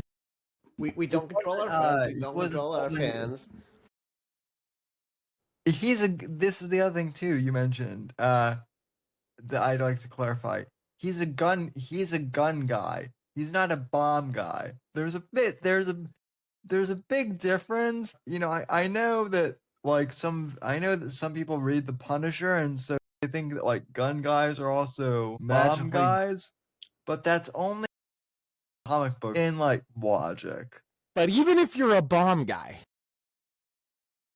making a bomb out of a truck full of 1,000 pounds of shit would be quite the task. Yeah. I'm sure somebody could do it. Maybe harm the methane. I don't know. Right? There's probably a way that you could make a shit bomb, but I'm pretty sure AP is not doing that. I'm pretty sure he doesn't know how to do that. I'm pretty sure it never even occurred to him. You know what though? Like if someone did figure out how to, this is hypothetically, if someone did figure out to make a shit bomb, I can guarantee you that Trump would be like, "Can we send those over to the middle, over to like ISIS or I don't know who." Or no, over to like the cartels. And does the shit bomb splatter? Because if it splatters, it might be funny. What's a more renewable resource than shit? Yeah. I think we're on to something. I think Alan Powell just cracked the code, and we need to start basing our entire military operation. Because if shit is as powerful as she's saying as an explosive, then not only do we need to harness it for our bombs, we should be harnessing it for our bullets too, right? Little packages of shit at the back of them that when the hammer hits it, the poop explodes. That would save so much money on gunpowder, because obviously it's very dangerous feces. Yeah. Ms. Liz, grow up. Yep. We should have Alan on in the near future just for this reason, just because this. I could tell it annoyed you as much as it annoyed me that people want you to say certain things. Yeah, we'll partially too, because I'm so past the Owen stuff that it's like. But I didn't know about it as your co-host for like a year and a half. Yeah. I had an idea you had crossed paths with this guy at some point, but otherwise I didn't know who he was. I didn't know all the crazy shit about him. I didn't fucking care.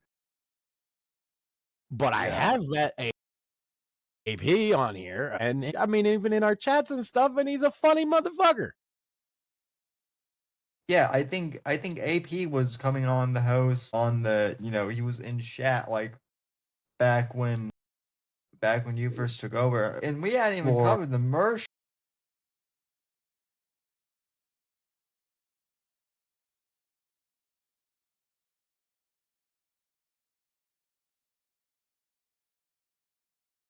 He we, needs lo- to we reboot. lost the Sam again. Oh no.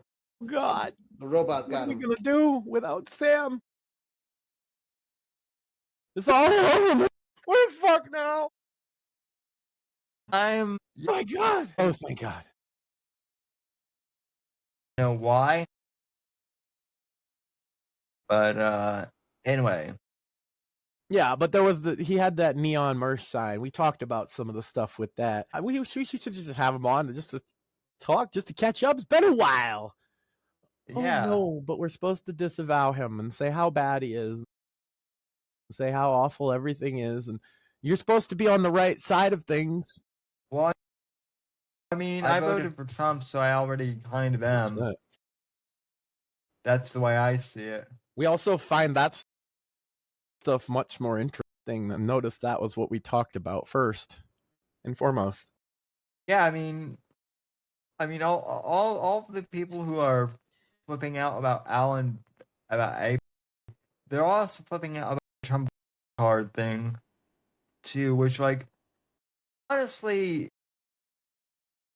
like, that's not even that big of a news thing. It's just an idea that, like, popped into Trump's head, and it's 24-hour news cycle bullshit. That's what Yeah. it is. They need something to be mad about all the time, especially people who are contrarians. Like, they're on the Trump side, but they like to see themselves as, I have the hottest take of them all. So then everything Trump says, they're going to be like, he's not doing, and I don't care. I honestly don't care about anything anymore. We haven't been listening to them for the whole time I've been on this show. The contrarians told us that this is the only way. Trump can't win, they said. Yeah, well, contrarians also told us too that, like, that Biden would have to win the White House again. That somehow that, like, we would win in 2024, and now Max is frozen. The robots got Max. They needed a giant. I guess the internet gods are coming for all of us now, huh? Fucking Lee, holy shit. Oh yeah. Sunday night, 10 p.m. Bits and Bones. Yeah, I know. I'll be sure to be there for that one this time. Much appreciated. I was having internet issues Sunday as well, which was wild. Unfortunately, that happens. Anywho, we will wait for the giant to come back, but other than that, I think we're pretty close to wrapping up. Any final thoughts on various things? What do you think about the whole James Bond thing more? It'll definitely be interesting to see what Amazon does here going forward for the sake of fans like yourself. I hope they don't fuck it up. I'm more of a fringe on the edge fan. I like James Bond movies, but I'm not emotionally invested the way you are. Yeah, but I mean, I get that. I do think, though, it would kind of be cool. For the sake of the fans, I hope they don't fuck it up. Yeah, it would kind of be cool for me if Henry Cavill did in fact get cast as James Bond, just because, like, he has been in so many franchises that we both do. Right. And honestly, if Henry does get cast as James Bond, that would make me more interested in seeing where they go. Yeah, for sure. Well, I can tell you that Cavill has the look of Bond that's, like, closest to the books, even more so than Sean Connery. Oh, nice. Although really, like, Timothy Dalton is probably the most, like, book accurate Bond so far, and I think Henry Cavill did say that Dalton was his favorite Bond growing up, so I think that would be I think that would be good if that were to happen. That's cool. But we will see for sure. at this point, there's really no news to report on. It's just a bunch of speculation and rumor. But anyway, so Bits and Bones Sunday night. Bits and Bones on Sunday. There's been some studio closures already this week, so we'll probably be talking about that. Terrific. And then Sandwich Makers on Saturday night, and that ought to be good. And let me just check here. Max sent me a message, so I suppose then we'll wrap up the show then, Mortheous. Yeah, everyone, thanks for tuning in. Sorry we started the show a bit late. It kind of seems that everyone's internet has been down. Mine went down right before the show, hence why we were late, and now Max's internet went down, so I guess that Giving offense is essential? kind of night, but yeah, giving offense is essential, and that's our job here at Right to Media. So thanks for listening, and we'll talk to you. The right to offend is not some pesky little part of freedom of speech that we have to put up with. It is the heart and soul and lungs of freedom of speech. It is the coursing lifeblood of human progress. It is the instigator of liberty and modernity and science and understanding. What a laughing stock today's student leaders are, that they can so casually dismiss the right to be offensive without realizing that their lovely, enlightened lives are the gift of individuals who gave offense. Offensiveness is not just something we have to begrudgingly accept. Offensiveness is the motor of human progress. Thank you for watching the Whitfield Report live on the Right to Offend Media Network. Make sure to check out Sam's books on Amazon, Audible, and Kindle. You can follow Sam on X at SamW_NGC and the Right to Offend Media Network at RTO Media. Like, comment, subscribe, and share with your friends. And until next time, God bless, God save this great nation. God, freedom, legacy, in that order.